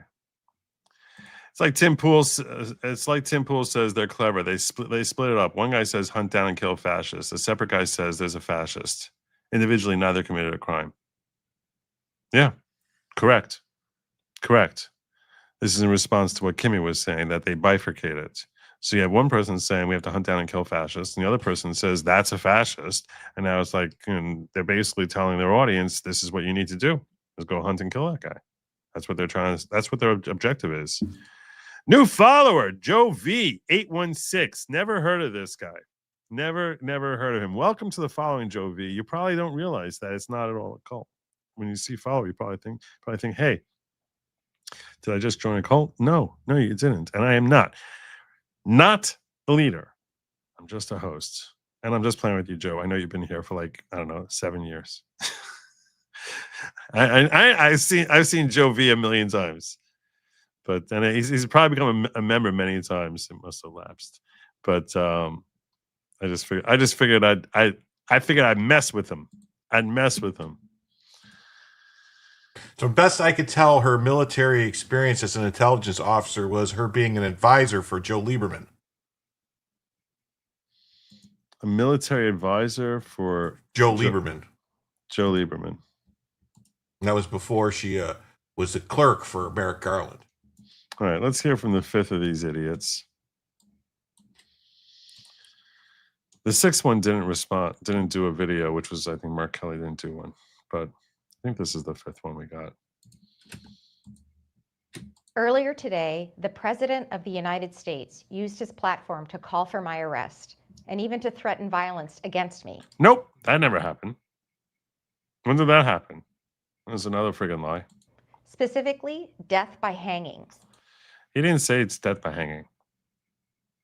He said punishment for sedition is death. Why? Because I joined 5 other duly elected members of Congress who have served in the military or in intelligence services in recording a simple message to our armed forces. Our message to them was, remember your oath, follow lawful orders, refuse unlawful ones, uphold the Constitution above all else. Each of us who has participated has previously served this nation with honor. And the fact that the president responded with threats is really chilling. And it's really you chilling. Can't have every fucking private running around trying to decide what a lawful order is. That's what they're saying. This is exactly what they want. Yeah. Oh no, wait, no, you can't. It doesn't work that way. it reveals far more about his authoritarian instincts than it does about anything that we said. That you're calling for the military to be second guessing every order they got. In fact, he made our case for us. But let me be clear about something else. Political intimidation and threats of violence are not leadership, and they will not silence those of us who believe in the rule of law and who actually respect our military. I stand proudly with my colleagues. And to the men and women who are currently serving, your oath is to the Constitution, not to any individual. Yeah. Federal law, international 10 minutes from now, you'll be screaming how everything he says is unconstitutional. law, and the uniform. Wait, back up. She just said international law. There is no fucking international law. The United States law is supreme law of the land. That's the only law that anybody in this country has to follow. Ain't no fucking international law. Sorry. Tell him. There ain't no international law. Nothing. Okay, what are you, Mindami? You think you're going to arrest people when they come here because you're going to follow international law because you think you're an international city? Ain't happening. It's U.S. law, supreme law of the land. That's it. There you go. Federal law, international law, and the Uniform Code of Military Justice guide you in your duty. We stand with you, and we have your back. Yeah. So there you go. You want to hear them trying to defend it? Like, when questioned about it?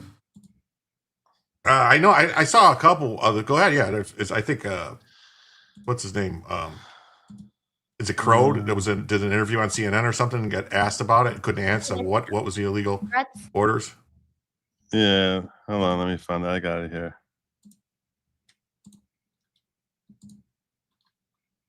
It is Crow. Yeah. Here's him trying to answer this question.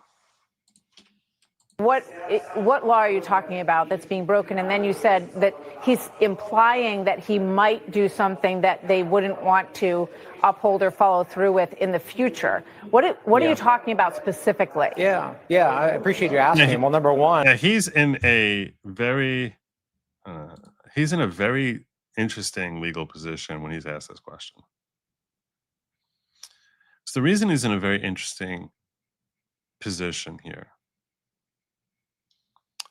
which I am thinking of right now as I'm thinking through what's happening here, is he's being asked to crystallize those very amorphous instructions that they gave to every member of the military. And in so doing, he's putting himself potentially in a very precarious situation. Because if he actually wrongly labels something as being unlawful, he says, this is unlawful, they cannot follow that order, and he's wrong in his assessment. Now he is telling a person who's in a similar circumstance in the future to disregard that order. Let's assume, and I don't remember exactly what answers he gave here, but consider this for a moment, Jim, okay?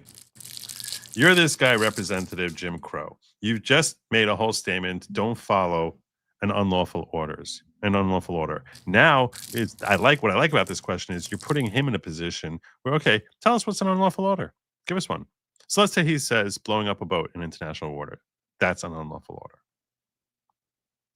Let's assume he says that. Okay. I don't think he does give that answer, but let's assume he does say that. Now you find yourself on a fighter plane as a member of the military directed to blow up a boat. So you're in that circumstance right now. Jim Crow just told you. Is that his name? Jim Crow? It's not Jim Crow, right? Is it Jim Crow? I'm Jim Crow. Jason Crow. Jason Crow just told you, don't fire. Disregard that order. Now he's encouraging that person to disregard what is potentially a lawful order based on his subjective call that's an unlawful order. Could actually be worse, too, because they could be kind of an implicit threat that, like, if you follow orders that we don't like, we'll come after you and say that you didn't follow your oath. You were supposed to say no to that order. So we're going to prosecute you just like happened at Nuremberg. You can't just say you're just following orders. We're going to get you. Yes. That's exactly the way I read it. That's exactly what they're setting up here. That is exactly what they're setting up. Don't tell us later you're following orders. We told you not to follow orders if they're unconstitutional. Mm-hmm. So let's hear him try to answer this question. the protests at Lafayette Square in the first Trump administration, where he said, "Can't you just shoot them? Can't you just shoot them in the legs or something?" That's his direct quote. And of course, the then chairman of the Joint Chiefs of Staff. That was not a military order. That was a comment. That's not a military. Good pushback there. And that the protests at Lafayette Square, where they breached the fence and they injured over 200 federal agents, and Trump had to be taken to the bunker because they were storming the White House. Is that what he's talking about? Because I think they could have actually started shooting people at that point. Perhaps. So just saying. I'm not going to weigh in on that. I don't know. I will. Yeah, they could have. That's Jim's opinion. He's not telling you what the law is. Jim's law. That's Jim's law. I'm not telling you that's what American law says. It was when that's coming from the president of the United States to your generals. Don't you think that's a request? That's a question. Oh, so now we're making it clear that you're talking to the generals now. That you're trying to motivate the generals. So they're not just looking to take a hold of some private. They're trying to basically talk to the generals because I think they know what Philip Coggins pointed out earlier, that the people most likely to listen to them are the Democrats who are in the upper echelons and the chains of command.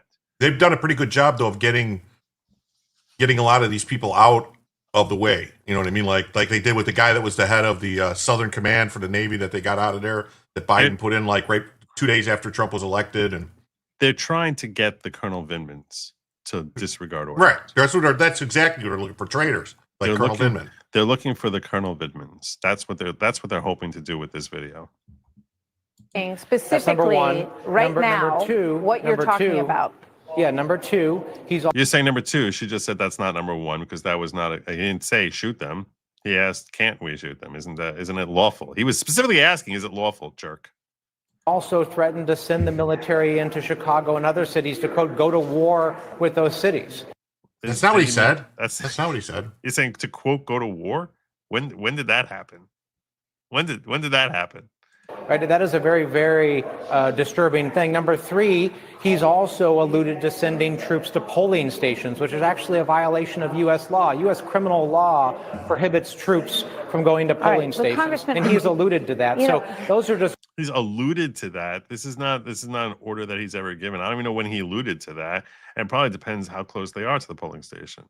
And the objective there is to protect it, not to commandeer a polling station. But I don't even think that can't be true, that there's a law that says the military can't go to a polling station, so the military's not allowed to vote?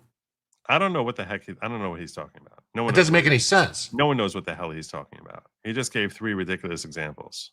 And it's for his good fortune. One of many examples. You're talking about Trump illusions. You're not talking about actual policy.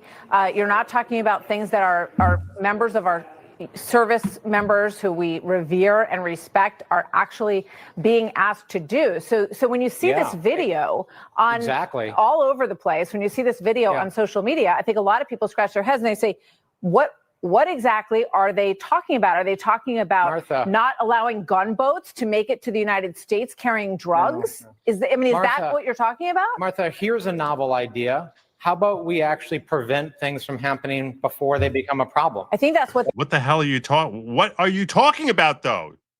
They're trying to do.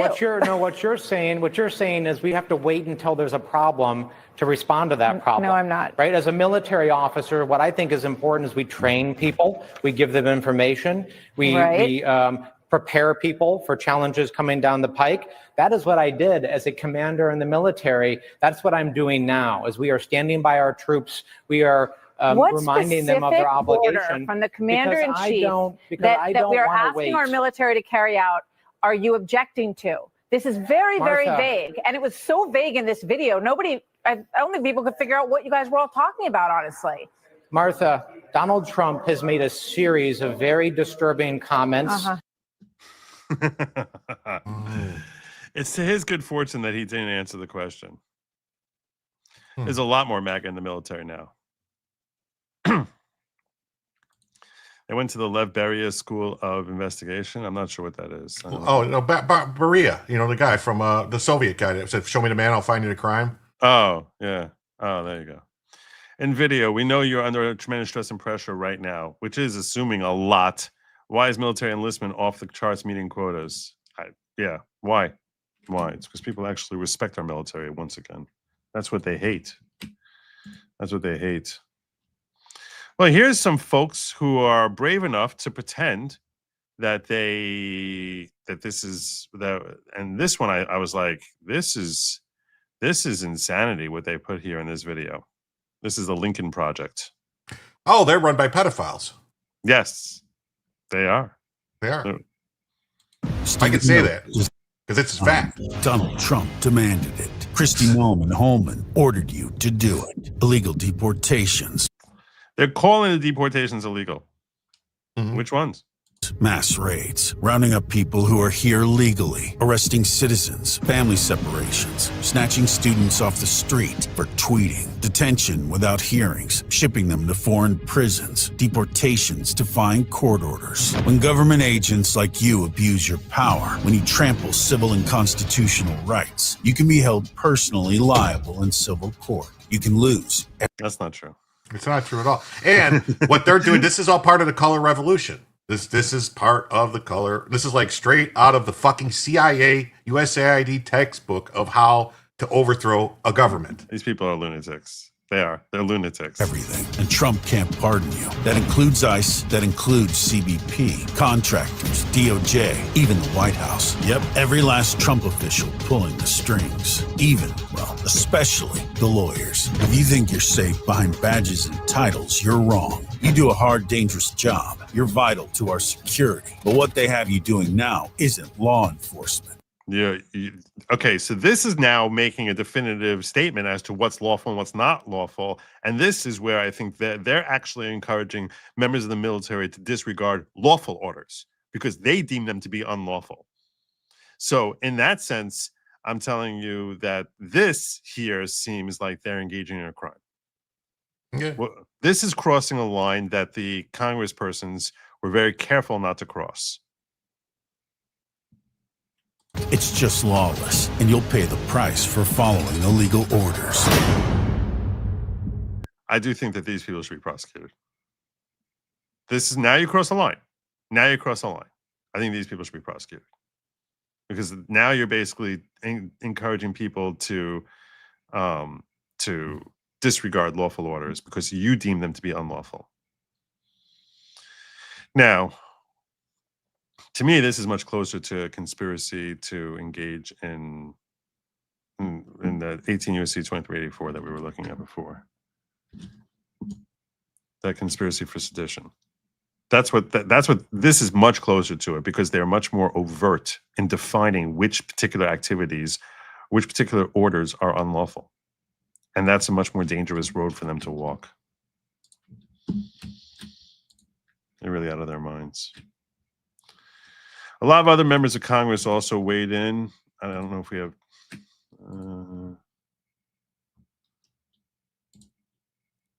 This one we covered. I should just close out some of the stuff. You want to see what Roger Stone had to say? Sure. Give me that. I also have what Stephen Miller had to say about this. Okay. Well, we'll do Roger Stone first. When Biden was president, 6 congressional Republicans said this. The FBI would raid their homes to arrest them at 6 o'clock in the morning the very next day. Yep. This guy has a. That's what he had. Yeah. Yeah. Openly flirt with a military coup. Because that's what happened to. That's exactly what happened to him. Yeah. Mark Kelly was too much of a coward to actually say anything. Here's Stephen Miller talking about it. It is insurrection, plainly, directly, without question. And when you have one of the lawmakers on that video being unable to state in, as you say, lengthy cross-examination, a single so-called illegal order, it just proves the point. It's a general call for rebellion from the CIA and the armed services of the United States by Democrat lawmakers, saying that you have not only the right, but the duty and the obligation to defy orders of the commander-in-chief, that those who carry weapons in America's name should defy their chain of command and engage in open acts of insurrection, that the CIA, the clandestine service, which isn't even legally authorized to operate in the United States, should engage in, again, acts of rebellion and insurrection. These lawmakers should honestly resign in disgrace and never return to public office again for even daring to think, let alone to say these words and to say them proudly. But it shows what a dangerous moment we're in. We have seen the Democratic Party nurse the flames of violence and insurrection against the federal government for the last 10 months. When you see this continuous campaign of violence against ICE officers and Border Patrol agents, when you see Democrat sanctuary politicians and Democrat sanctuary governors side with the rioters, side with the assaulters over federal law enforcement, and that spills even into juries and grand juries, when you see Democrat jurors engage in nullification to let off violent attackers who are engaging in physical violence, physical assault against federal officers. This is a dangerous moment. You have a political party, an organization, the Democrat Party, and their message is that any action, no matter how unlawful, no matter how dangerous, no matter how much it threatens constitutional order, is justified if it keeps Democrat policies in effect at any cost. Yep. Go get him, Stephen. Go get him, Stephen. He's awesome. I have one like a paragraph or so from this colonel who actually had a problem in the military with people issuing unlawful orders, and he's going to explain exactly what happened to him. Let me tell you a personal story. I personally experienced a situation where I was given an illegal order from Lieutenant General John Bradley. I refused to implement that order and contacted my congressman, who did absolutely nothing. I was originally asked to publish an active duty order on Colonel Lindsey Graham, who at the time was assigned to the Participating Inactive Ready Reserve, or PIRR. It's a special category for reservists who are elected to federal office. These PIRR members are not, by federal law, allowed to be placed on active duty orders. I responded to Lieutenant General Bradley with this information, including the chapter and verse of the law, DoD instructions, and Air Force instructions stating these facts. I called his executive officer, who happened to be one of my best friends, with a detailed explanation. Lieutenant General Bradley notified Graham with the information.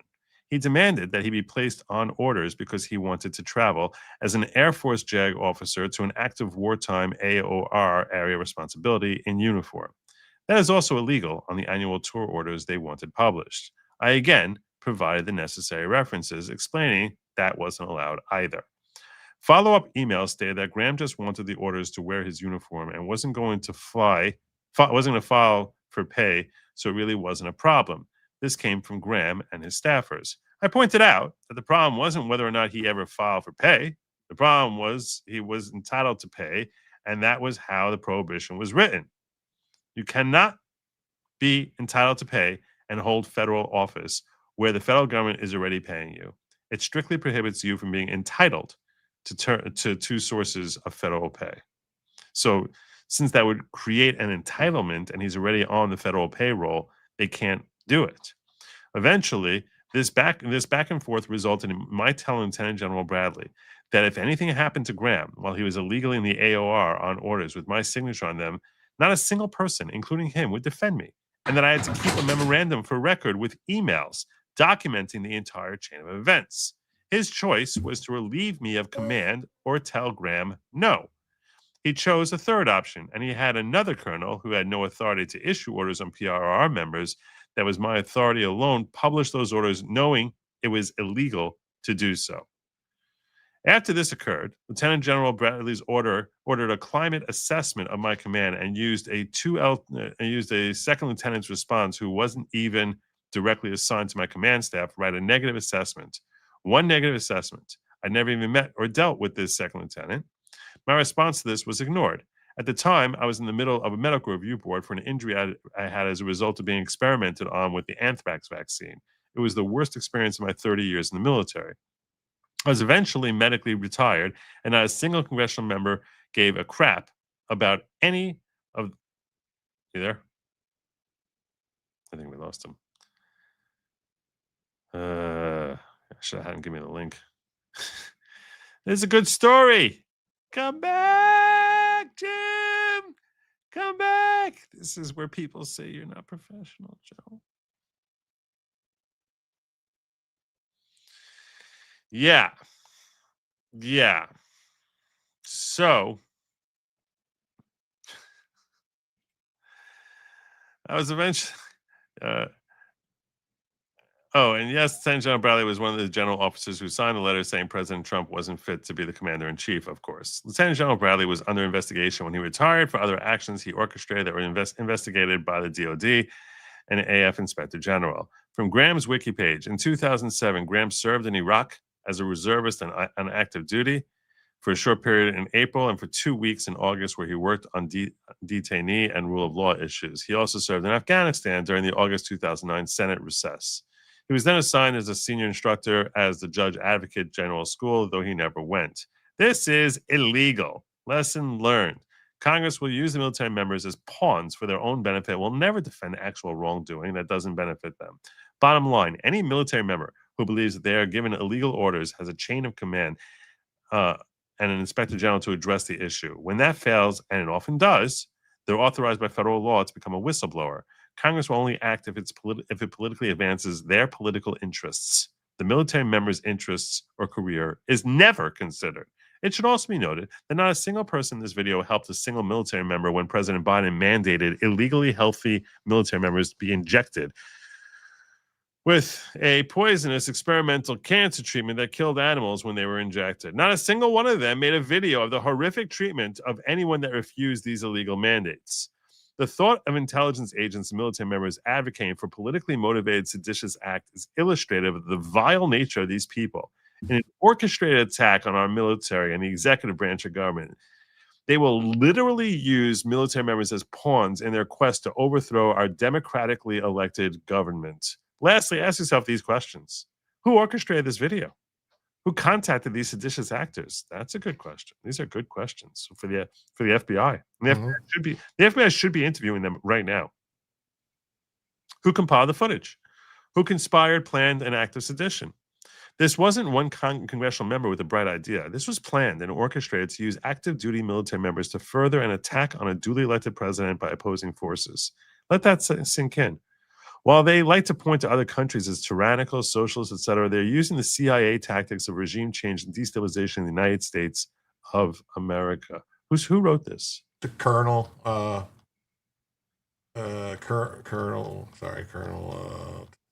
Damn it. Colonel Towner Watkins. Wow. How many likes did this thing have? Probably a lot.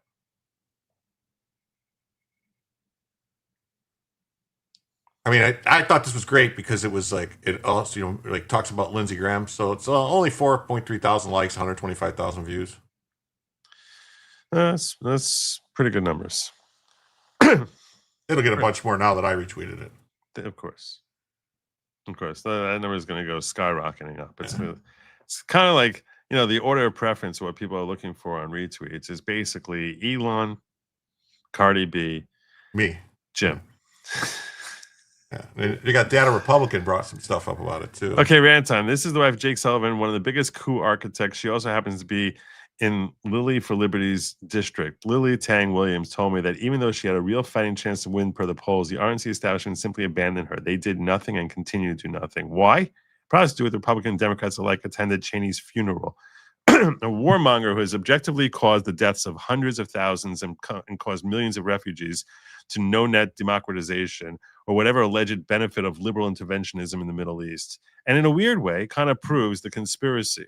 Because only through all spanning institutional capture can that scale of transgression be so easily brushed over. I'm so done with our rulers. They're terrible people. Yeah, there's been reporting now that that's what they were plotting, to people. They're like, they got together and talked about how they're going to, Bush is going to take back over the Republican Party now. No. To be basically just like this. If they want to lose every election ever. Yeah. I will not vote for a Bush Republican. See, that's the thing. Those Rhino Republicans, those whatever we want to call them, neocons, they have no problem. They don't want to really be in power. They don't care. No, as long as the Democrats keep doing the same stuff they want to do. No, I'm not voting for them anymore. I'm not doing it. Yeah. All right.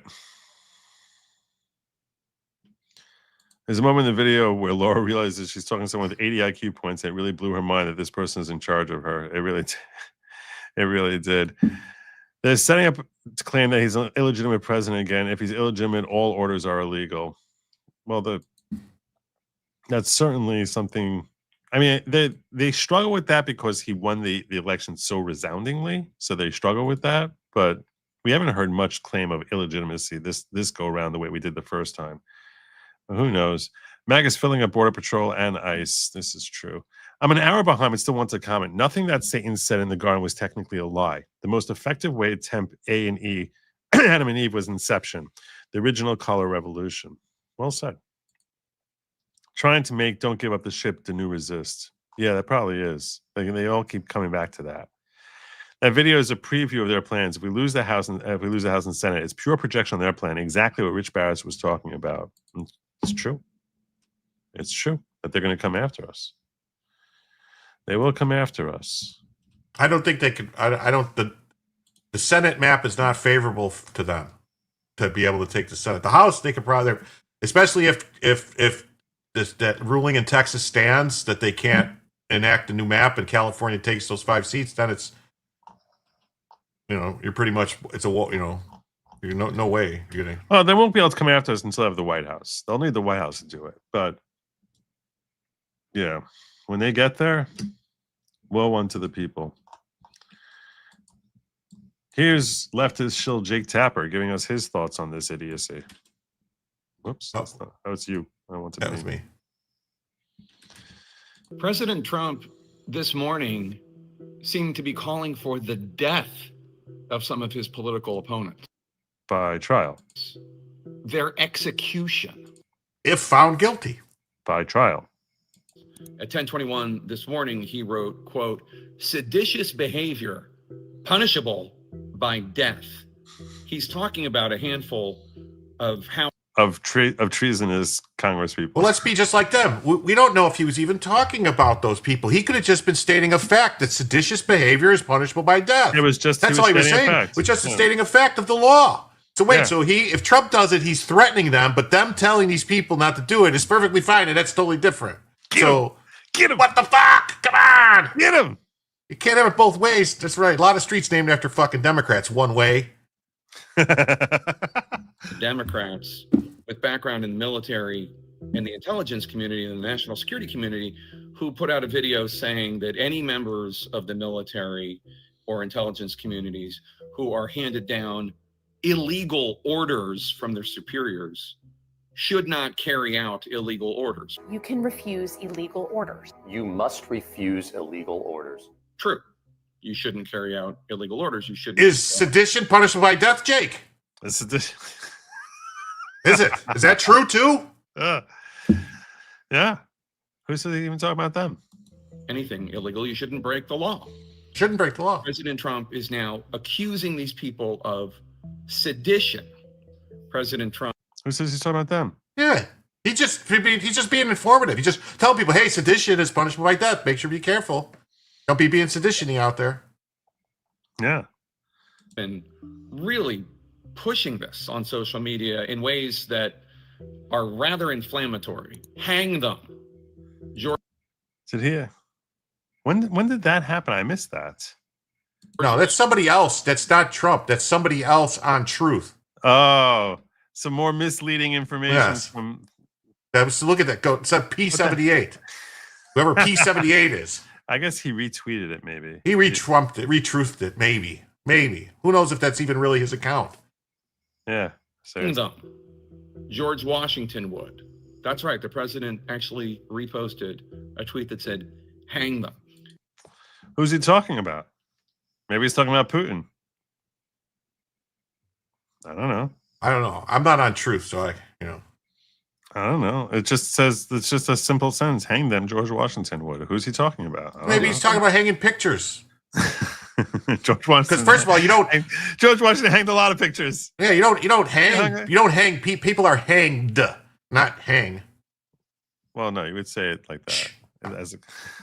In the midst of a week where President Trump is displaying all sorts of rather unusual behavior. You hang Christmas lights, maybe for Halloween. Maybe tell him to hang the lights. George Washington would hang the lights. Wait, listen to this conclusory thing. What are you talking? He's not happy. Where do you even see that? He's not happy about the release of the Epstein files. What? When a woman reporter asked him about that, he said, "Quiet, piggy." Actually, that's not what happened either. That's a fucking lie. The woman's name is Peggy. He said, "Quiet, Peggy." Really? Yes. The woman's name was Peggy. And he said, quiet Peggy. It's a fucking Really? lie. Believe me, I wanted it to be Piggy. But I went back. Let me find it. Yeah, her name is Peggy. He said, quiet Peggy. That's funny. I've heard all these leftists screaming about how he said quiet piggy. Yeah. Well, her name is Peggy. I need you to find that. I get it. I had never heard that till you just said that. I was today years old when I learned that. And I shouldn't be surprised. I should have just assumed it. Because it did seem a little bit beyond his character. Reporter, one I used to work with, who's a great reporter. What's her name? Mary Bruce. Oh, that's asked questions about both the Epstein files and Did he call her Piggy? Also about Mohammed bin Salman, the Crown Prince of Saudi Arabia, who was in the Oval Office, and the fact that our own intelligence community says that MBS ordered the murder of a Washington Post journalist named Jamal Khashoggi. Yeah, that's not what you ask when he's there for a diplomatic meeting. Go schedule an interview with MBS if you want. You don't do that when he's in the Oval Office. President Trump got mad at the reporter. Because that was rude. That's not diplomatic. You don't do that. Who the hell are you? Of course he got mad at the reporter. Why does she think that she has the audacity to come into the Oval Office in the White House? He's there for a diplomatic meeting, and she's trying to embarrass this visitor there in front of the leader of the free world. Like, who the F does she think she is? See, yeah, this reporter was way the hell out of line. For asking about it, because he said it would be impolite to MBS, and then yeah, exactly. He has better manners than she or you, Jake. He started criticizing the victim of the murder, Khashoggi. He's also, of course, calling for late-night comedians who he doesn't like to be fired. It is all a wild melange of strange behavior. And yeah. Is it as strange as someone who covers up a president's dementia and then writes a book on it? Lunatic. We should not become numb to this. This is not normal behavior. You're not normal. From a president. And in fact, when you start calling people traitors and when you start saying that people should be hanged. Is that like when people start calling him Nazi? Is that like that? Is it like that? In this climate where there is all this violence against political figures, including against President Trump. It's only against the left. It's only against the right. And I don't want it to be against the left. Let me be clear about that. But yeah. That's wildly irresponsible. You're wildly irresponsible. You're wildly irresponsible. So you have this thing showing that it was Peggy? Quiet Piggy would be epic, but unfortunately Trump said quiet Peggy. Peggy Collins, Margaret Collins, known as Peggy, is the Washington Bureau Chief and current Executive Director of U.S. Economy and Government Coverage for Bloomberg News. Do you have the clip of him saying it? Is it real that was disappointed?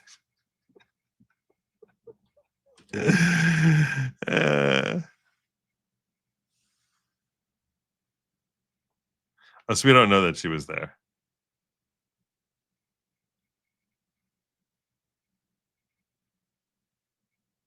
Is Catherine Lucy? I call her Peggy. See, you're wrong. It was Peggy, referring to Bloomberg reporter Peggy Collins by name. Audio from the exchange clearly supports this over the distorted Piggy spin pushed by outlets eager to paint Trump as crude. Media bias often amplifies ambiguities to smear. Listen closely. All right, we need to find it. Now we need to find it. Now I need to find it. I'm just going to look on X for Quiet Piggy. That's the quickest way to find it. I'm just going to look for Quiet Piggy.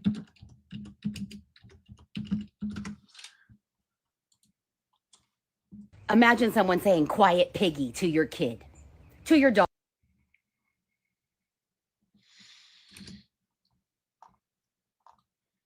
Here it is. I got it. You muted yourself, I think.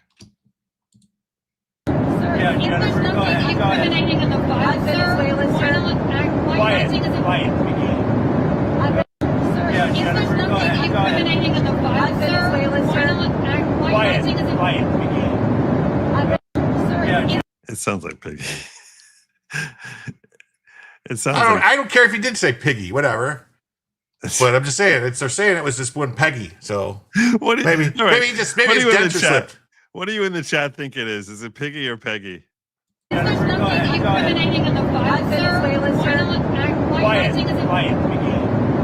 It got. Wait a minute. The audio is fucked with there because the sound of the plane goes away when he at that. Like somebody fucked with the sound. Listen to it again. You hear the sound of the plane like pull away. You see how loud the plane is?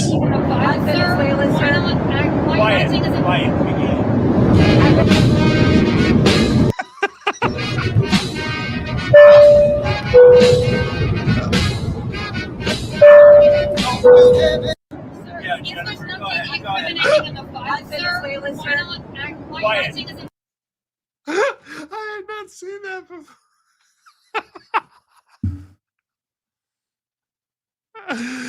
Oh my god. Oh my god. That is so good. But you're right, the audio does get quiet here from the plane. He's never called any woman a pig except for Rosie O'Donnell. Oh Remember? my god.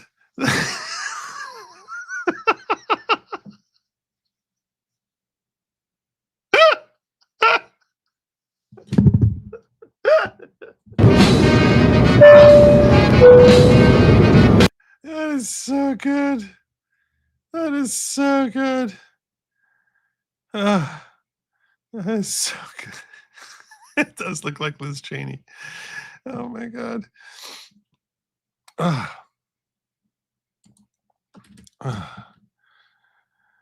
is great. I gotta save this. I'm gonna save this. Put this aside.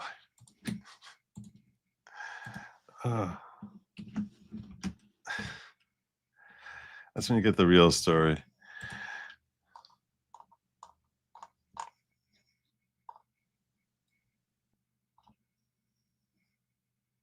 It is weird how that goes with the audio there. It does sound like Piggy. Mr. President, what did Jeffrey Epstein mean in his emails when he said you knew about the girls? I know nothing about that. They would have announced that a long time ago. It's really what did he mean when he spent all the time with Bill Clinton, with the president of Harvard, you know, that is Summers, Larry Summers, whatever his name is, and all of the other people they spent time with. Jeffrey Epstein and I had a very bad relationship for many years. But he also saw strife because I was president. So he dictated a couple of memos to himself. Give me a break.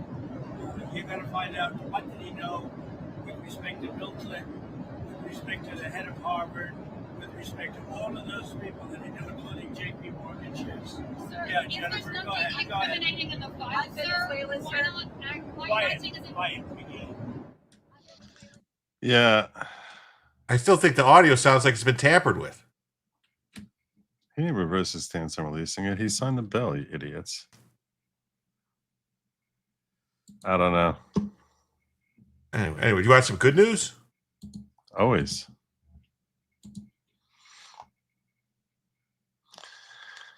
The restarted lane. Richard Parker, new member of the following. I don't know if you're new to the channel. Maybe you're brand new to the channel. I've never seen you before in my life, Richard Parker. But I just want to say, welcome to the following. Please be aware that the following is not at all a cult type of cult. It's just a gathering of like-minded individuals who are seeking greater personal growth through community, unity, learning, and thinking. So, with that, we welcome you to the following. Please bear in mind that I am not at all the leader of the following, just a host. What's the good news you got for me? What if Trump didn't know her name was Peggy? Her name was Peggy. He just didn't know it. She's not Peggy. I don't know. All right.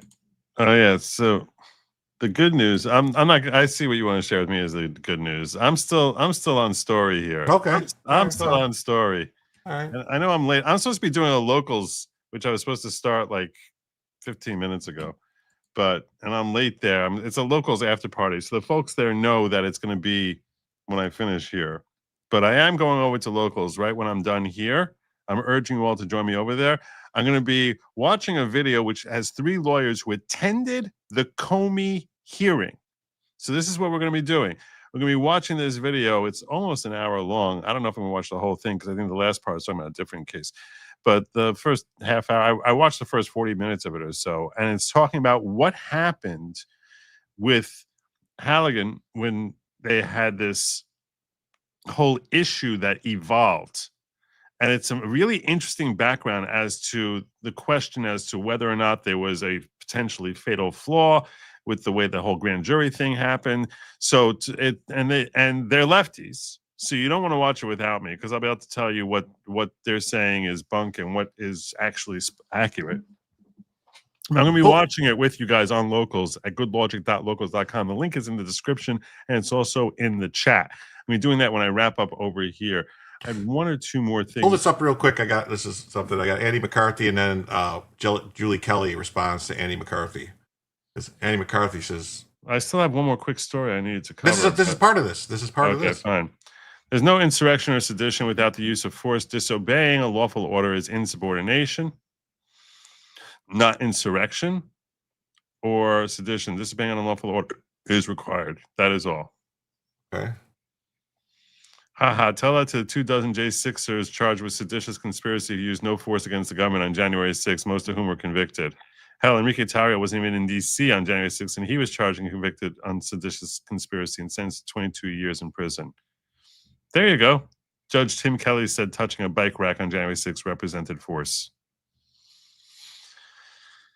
There you go. There you go. Well done. So you're saying it's seditious conspiracy. That's what I'm saying. Seditious conspiracy. And it's a new word I learned. Seditious conspiracy. It applies to it's like my word of the day calendar. It's 2 words, but yeah, I hear what you're saying. I don't think it's going to fly. I don't think it's going to fly. It's not going to fly as much as Miss Piggy does. Right. Color tracksuit today in Kool-Aid flavor. It's not like it changes daily. It's not like it changes daily. So how about we instead prosecute both Vindman brothers for selecting and improperly leaking classified information? Someone didn't forget what that ridiculous family dragged the country through. Nice. Nice. Go get him, Will. Go get him, Will. All right. I do want to get to a different story here, which is related to Scott Wiener, California Democrat. Oh, the guy running for Nancy Pelosi's seat? He is a senator. State senator. Well, he's running for Congress. California state senator. I think Nancy Pelosi's daughter is running for his state Senate seat. He's looking. Okay. All right. So he's a state senator, Scott Wiener, seeking to announce the No Kings Act, which will allow people to sue federal officers and agents for violating constitutional rights. In other words, if your constitutional rights are violated by Trump and his fascist regime, I'm helping you get made whole and get justice. Let's listen to this clown. Trump may think that he has legal problems now, but they're about to get a whole lot worse. Doofus. This guy looks like he's sitting in the corner. His wife is he has no wife. No, he doesn't have a wife. This guy is queerer than a $5 or $3 bill or whatever it's called. You think so? Oh God, he passed the bill that said if you give people AIDS on purpose, you can't. It's not a crime anymore. Did he really? Yes, he passed a law that said if you're in a relationship with someone, as long as they're within 5 years or 6 years, or you're like some weird thing where basically like if if a 21-year-old sleeps with a 14-year-old, as long as it's a gay relationship, it's fine. Sick. Because yes, he is sick. I just introduced to make it much easier to sue federal officials and agents when they violate your rights under the U.S. Constitution. So Trump is a loser in general, and he's losing big time in federal court. The courts are ruling against him left and right, saying that his actions are unconstitutional and illegal. That's good. However, there's still no real accountability. Why is that? Because under federal law, it is almost impossible to sue an individual federal official or agent when they clearly violate the law, or violate the Constitution. And so I introduced and just announced a new bill, Senate Bill 747, that will expand California's civil rights law to include being able to sue federal officers and agents when they violate the U.S. Constitution. We have the ability to do this. We just Under what theory? Under what theory? We've done it, and now we're going to do it. You can already sue the federal government. You can already sue the federal government. Under the theory that California is its own country. Under the Federal Tort Claims Act, you already can sue the federal government. You don't need. This is why this is such a stupid law. You can already sue the federal government. If the federal government does something wrong to you, you sue them on the Federal Tort Claims Act. It's 1983. I think it's 25 USC. Which one is it? FT. Yeah, because it's just to make retards cheer, as Jacob Castro has so aptly put it. And 28 USC. It's in 1980. Why is it? Well, that's not the one I want. That's not what I want. Federal Tort Claims Act. Let me pull it up. I want to pull up the actual statute for you here.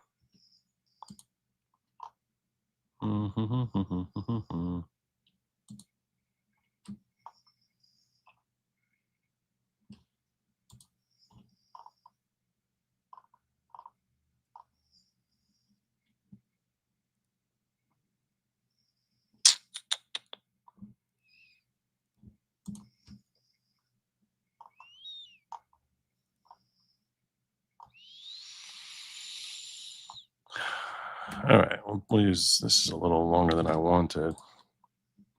Find a shorter one. It's way too long. I don't like how long this is. This is looking very long when I'm looking at it. All right, well, the Federal Tort Claims Act, which has a 2.5-year statute of limitations, is designed to basically enable you that if you are a victim of some sort of wrong by the federal government, that you have the right to sue them. You sue the United States of America. They are the defendant in the action. What he's proposing is that you should have the ability to sue an individual. This is like saying that I'd rather sue. Imagine you go into a Tesla dealership, right?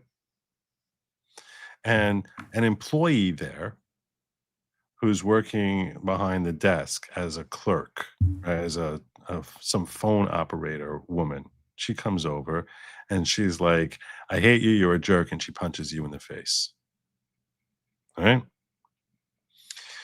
Who would you rather sue there? Would you rather sue Tesla or Janie Welch, who is working there for $12 an hour? You tell me. Well, it depends if I had an axe to grind against Janie Welch. It doesn't matter. Because who do you think your lawyer is going to want to sue? Well, see, Elon's company, Tesla, or Janie Welch. You're thinking rational, and you're thinking like with thoughts. Their lawyers are all paid for from the same people that are paying the lawyers for all the illegals. They don't care. It's not about money. It's about power and control. So they want to stop people. That's not the way this happens. You're going to get a lawyer who's going to basically work on a contingency for you. That's not a normal situation. This is all political. They want to stop people, so they want to go after some cops or some ICE agents and sue them on a personal basis. That way it'll stop people from enforcing the law. That's what it's about. Not to collect any money. No lawyers are looking to do that. They all work on a contingency when you're talking about torts. They all work on contingency.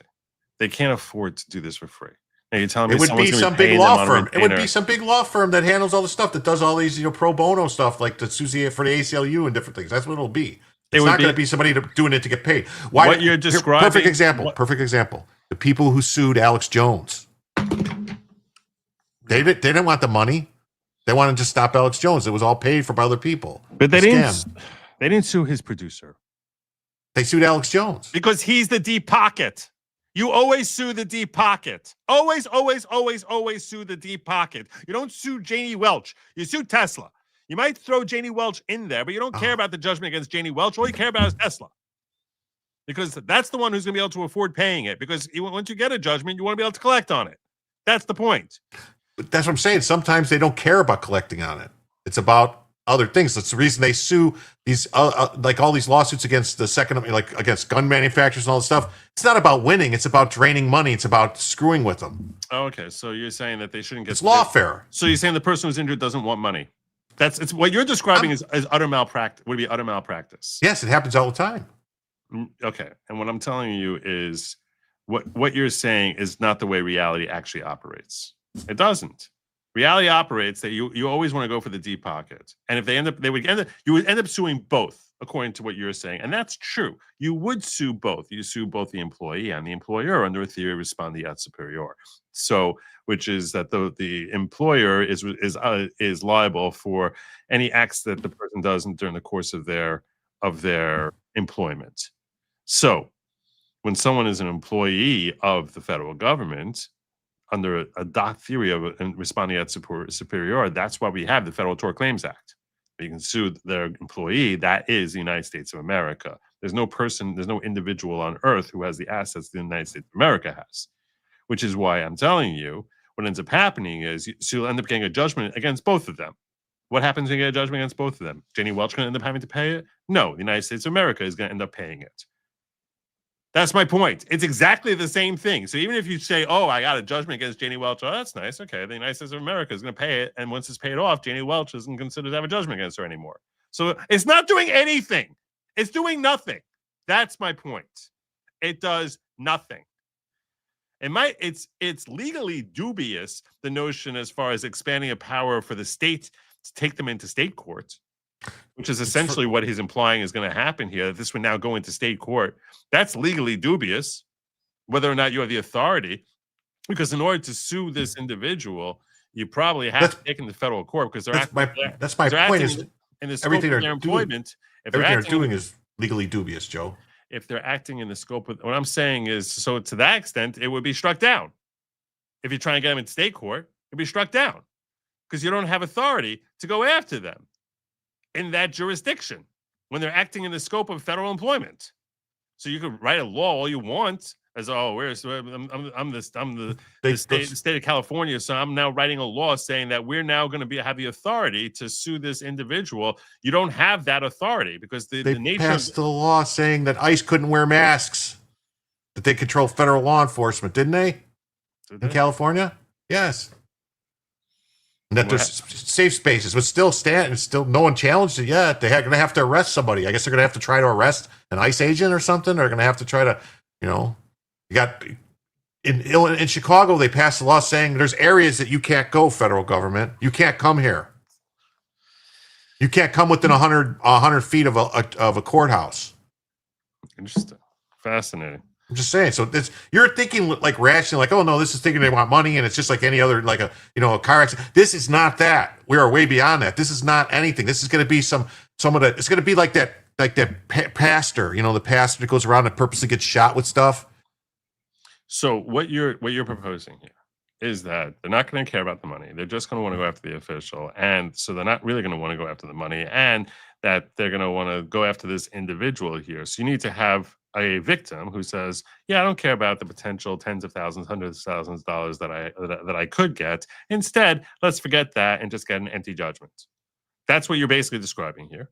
That's what they want. Because they want to stop you have to have a victim. You have to have a victim who actually is willing to do that. So now you have to have a person who's actually hurt, who could get money and say, I don't want them. I don't care about getting the money. Let's go make a point against this particular ICE agent who. Maybe not so much not care about the money, but just they want to get this power. You know what I mean? Like this thing. Because how are they going to get money from an ICE agent? That's my point. Also, that's why you go to the federal. That's why it's malpractice. It would be malpractice to do this. So the only way you could do this is if you had a victim of ICE or some other federal agent who says, I'm willing to forego this money in just to get a judgment against this individual. And good luck with that. Well, because they want to bankrupt the individuals. Just like, imagine if they passed a law, let's say, just imagine this. If they passed a law that said, like, for just 1 year, We're going to be able to, Jim, and you're going to extend the statute of limitations. Jim, there's so many steps wrong in what you're saying, and you're just ignoring them, saying because this is what they want to do, because this is what they want to do. What I'm saying to you is, first problem here is it's legally dubious, meaning it probably gets struck down to the extent that you think you can go after a federal agent for work that they do, or even if it's malpractice that they do in the course of their employment. That's A. B, you need to actually so first and foremost, if the law itself is likely unconstitutional, because I don't think they have the authority to go after this individual. They are almost certainly obliged to go after them through federal statute. Maybe they have people that they're planning on going after. Like here, just hear me out for give me 30 seconds to hear where I'm going with this. All right, and you might go, oh my God, I didn't think about that. Okay. So let's say, just for happens, say a state decides that they want to pass a law that says, like, just for 1 year, we're going to have like a waiver on like a statute of limitations for just 1 year to bring cases against people. Yeah. And then someone comes along and they say, like, oh, there's this guy that I don't like. I'm going to say he raped me in Berghoff Gordman's, whatever it is place. And we're going to get a huge settlement against him and run around and say all this stuff. And I call him these names and stuff. That's obviously ridiculous and shouldn't hold up, but it did. It's not relevant to this at all. I was connecting the yarn, and I had the string, and it's going over here, and there's a cat, and then there's a mouse, and yeah, no, it's not. It's got no, and everything you're throwing at me is even more far afield from the way courtroom and law actually operates. Because over there, what you're describing is a New York statute that they basically decide to screw around with how their own New York statute operated. Right. Start with this premise. You cannot sue the federal government at all, period, ever. Unless they say you can. Precisely. And they laid it out like 1983, right? Or 1983 is the statute. That's that federal. sue, right? That's the Federal Tort Claims Act. Yeah. Correct. Right. So you can't. So wait. So now they decide I'm going to sue this employee of the federal government. Well, you can't. You have no authority. That gets dismissed. What do you put a statute in there? Well, California doesn't have license to basically start writing statutes as to what's going to happen with the federal government. So first and foremost, it doesn't work. Second of all, but let's assume that somehow that does happen. Let's assume that somehow it doesn't get struck down. So now, how would this actually come into play? Well, the way it would come into play is that some federal agent ends up harming someone. Their civil liberties, injuring someone, something of that nature. Well, now at that point, you actually have a victim who's been harmed. Let's assume that there's not any real harm. Well, there's not any real harm, then there's no real damages. So there's no real damages. In that case, there's nothing happening here. And the whole case, there's nothing to the judgment. You get a judgment against me for $100, but like, here's your $100. Right? So if for it to get struck down, someone would have to be sued under it first, correct? And then it would have to challenge it and all that stuff. So they'd have to hire a lawyer. They'd have to fight it out. And maybe it's not about so much suing them. Maybe it's about, just like it was with the don't follow unlawful orders. Maybe it's them trying to scare people and say, don't do something. You gotta let me finish. I let you go. You go. You gotta let me finish. Okay. I thought you were finished. You grabbed your glasses. No, because I told you there's countless problems with this. Oh, okay. Step one is it's not lawful. Step two is you need to have someone actually not just have a minor injury, but have a serious injury. Step three is you need to have that person who's a victim of a serious injury basically say, I'm willing to forego the potential money I can get in recovery of this and actually getting that money back just to make a political statement, which not too many people who get injured are really cool with that. Because you tell them, hey, look, if we go after the federal government, you have a chance of making $50,000, $100,000 here. But instead, we're going to go after Agent Parks, who probably is making, $70,000 a year and doesn't have much money saved up. And we're going to try and get a judgment against them that they're never going to be able to pay off. So if you're the victim there, you have to say, oh, I don't really care about collecting the $100,000. Whereas if we just name the federal government, I get it. So I can get the 100,000. So now usually most people get injured tend to be not exactly wealthy people, right?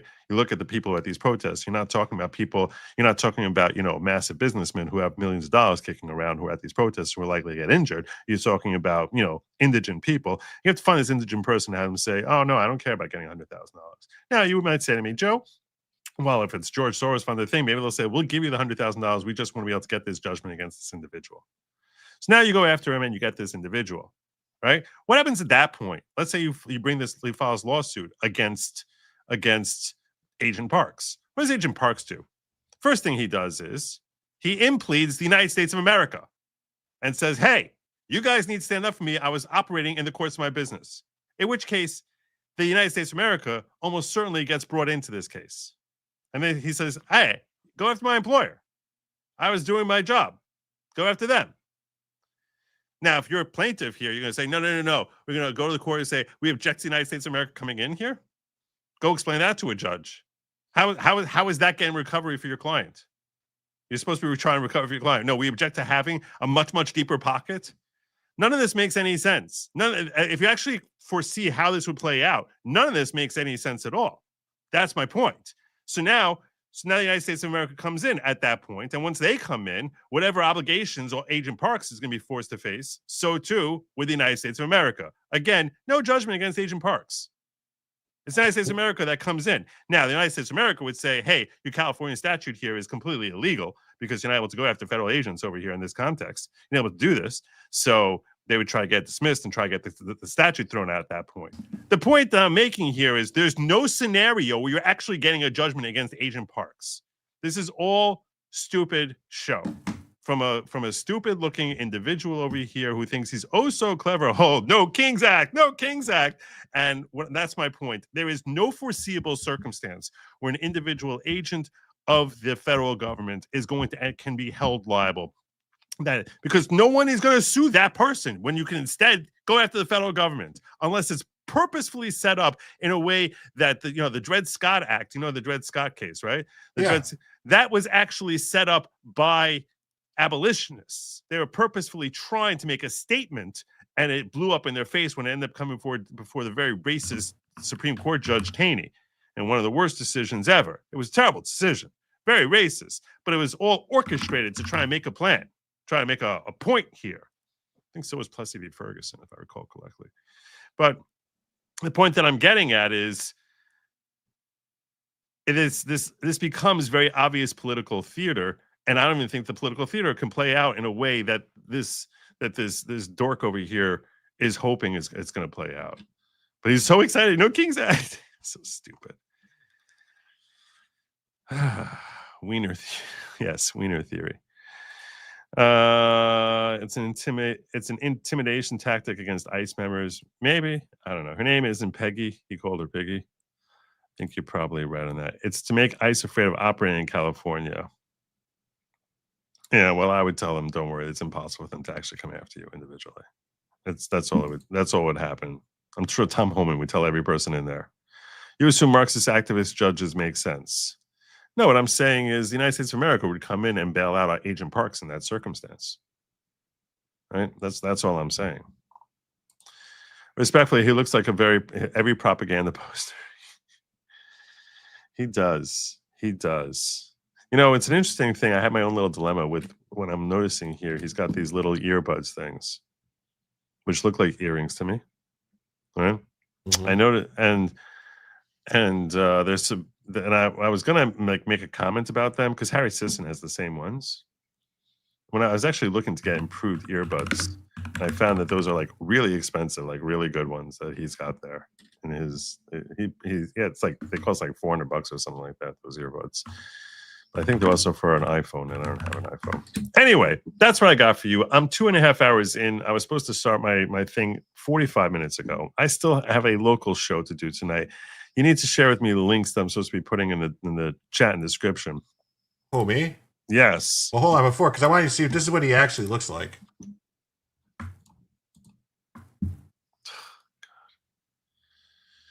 Yeah, he doesn't have a wife. That's him at the Pride Parade, by the way. Oh, God. Sick guy. But let me put the link in there for you. But yeah, so I apologize. I was just saying, Joe, it's like, that these people, they do things, that aren't really legit just to do it, And then who says, what if the next administration comes in and they bring a lawsuit against, Tom Holman or, Greg Bovino or something like that, and the new administration under, Gavin Newsom says, yeah, we're not going to defend that. We're not going to defend that. Well, that's a different scenario that you're talking about. But likely, it's much less likely that someone's going to end up finding themselves as an ICE agent in California if it's under some Democratic president, right? Maybe. Santiago Space Outlaw says, I'm late joining, but I believe asshat is an official title in Congress. I forgot to thank Dominion for his raid. So thank you, brother. Appreciate that. While you're here, if you can please like, share, subscribe, do all that good stuff, I would be most obliged, because that's the sort of thing that helps us. I want to remind you all that starting Monday, I'm going to an earlier schedule. So probably 6:30, 6:45 p.m. Eastern, in that range. My objective is to basically be rolling out behind Robert Gouveia. So I might actually just start when he finishes there. I might just actually roll out at that point in time. And that's going to be starting Monday for the foreseeable future. That he actually said he's going to be redirecting his audience over to my show. And I feel like this is going to give me a level of exposure that is certainly far greater than I'm able to get in the late night hours. And I'm going to try and start my show when Joe ends his. There you go. I have a rolling panoply of entertainment for you. So with that, I'm going to urge you all to, and also I am going to have locals that's coming up right after this show, goodlogic.locals.com. That's goodlogic.locals.com, where I'm going to be reviewing the breakdown from 3 different lawyers who were watching the Comey hearing that happened earlier this week, and their takeaways as to how that entire series unfolded. I'm going to share with you my thoughts as to how how unorthodox the proceedings were. I think that some of their takes are kind of wild and crazy. Some of these attorneys, they do seem like a bunch of lefties who all work for the same entities, so they probably are all a bunch of lefties. And I will give you my thoughts on what they say over there. Before you get on out of here, before I get on out of here, I'm going to remind you to please make sure you sub to Jim Tells You. The link is in the description, and it's also in the chat.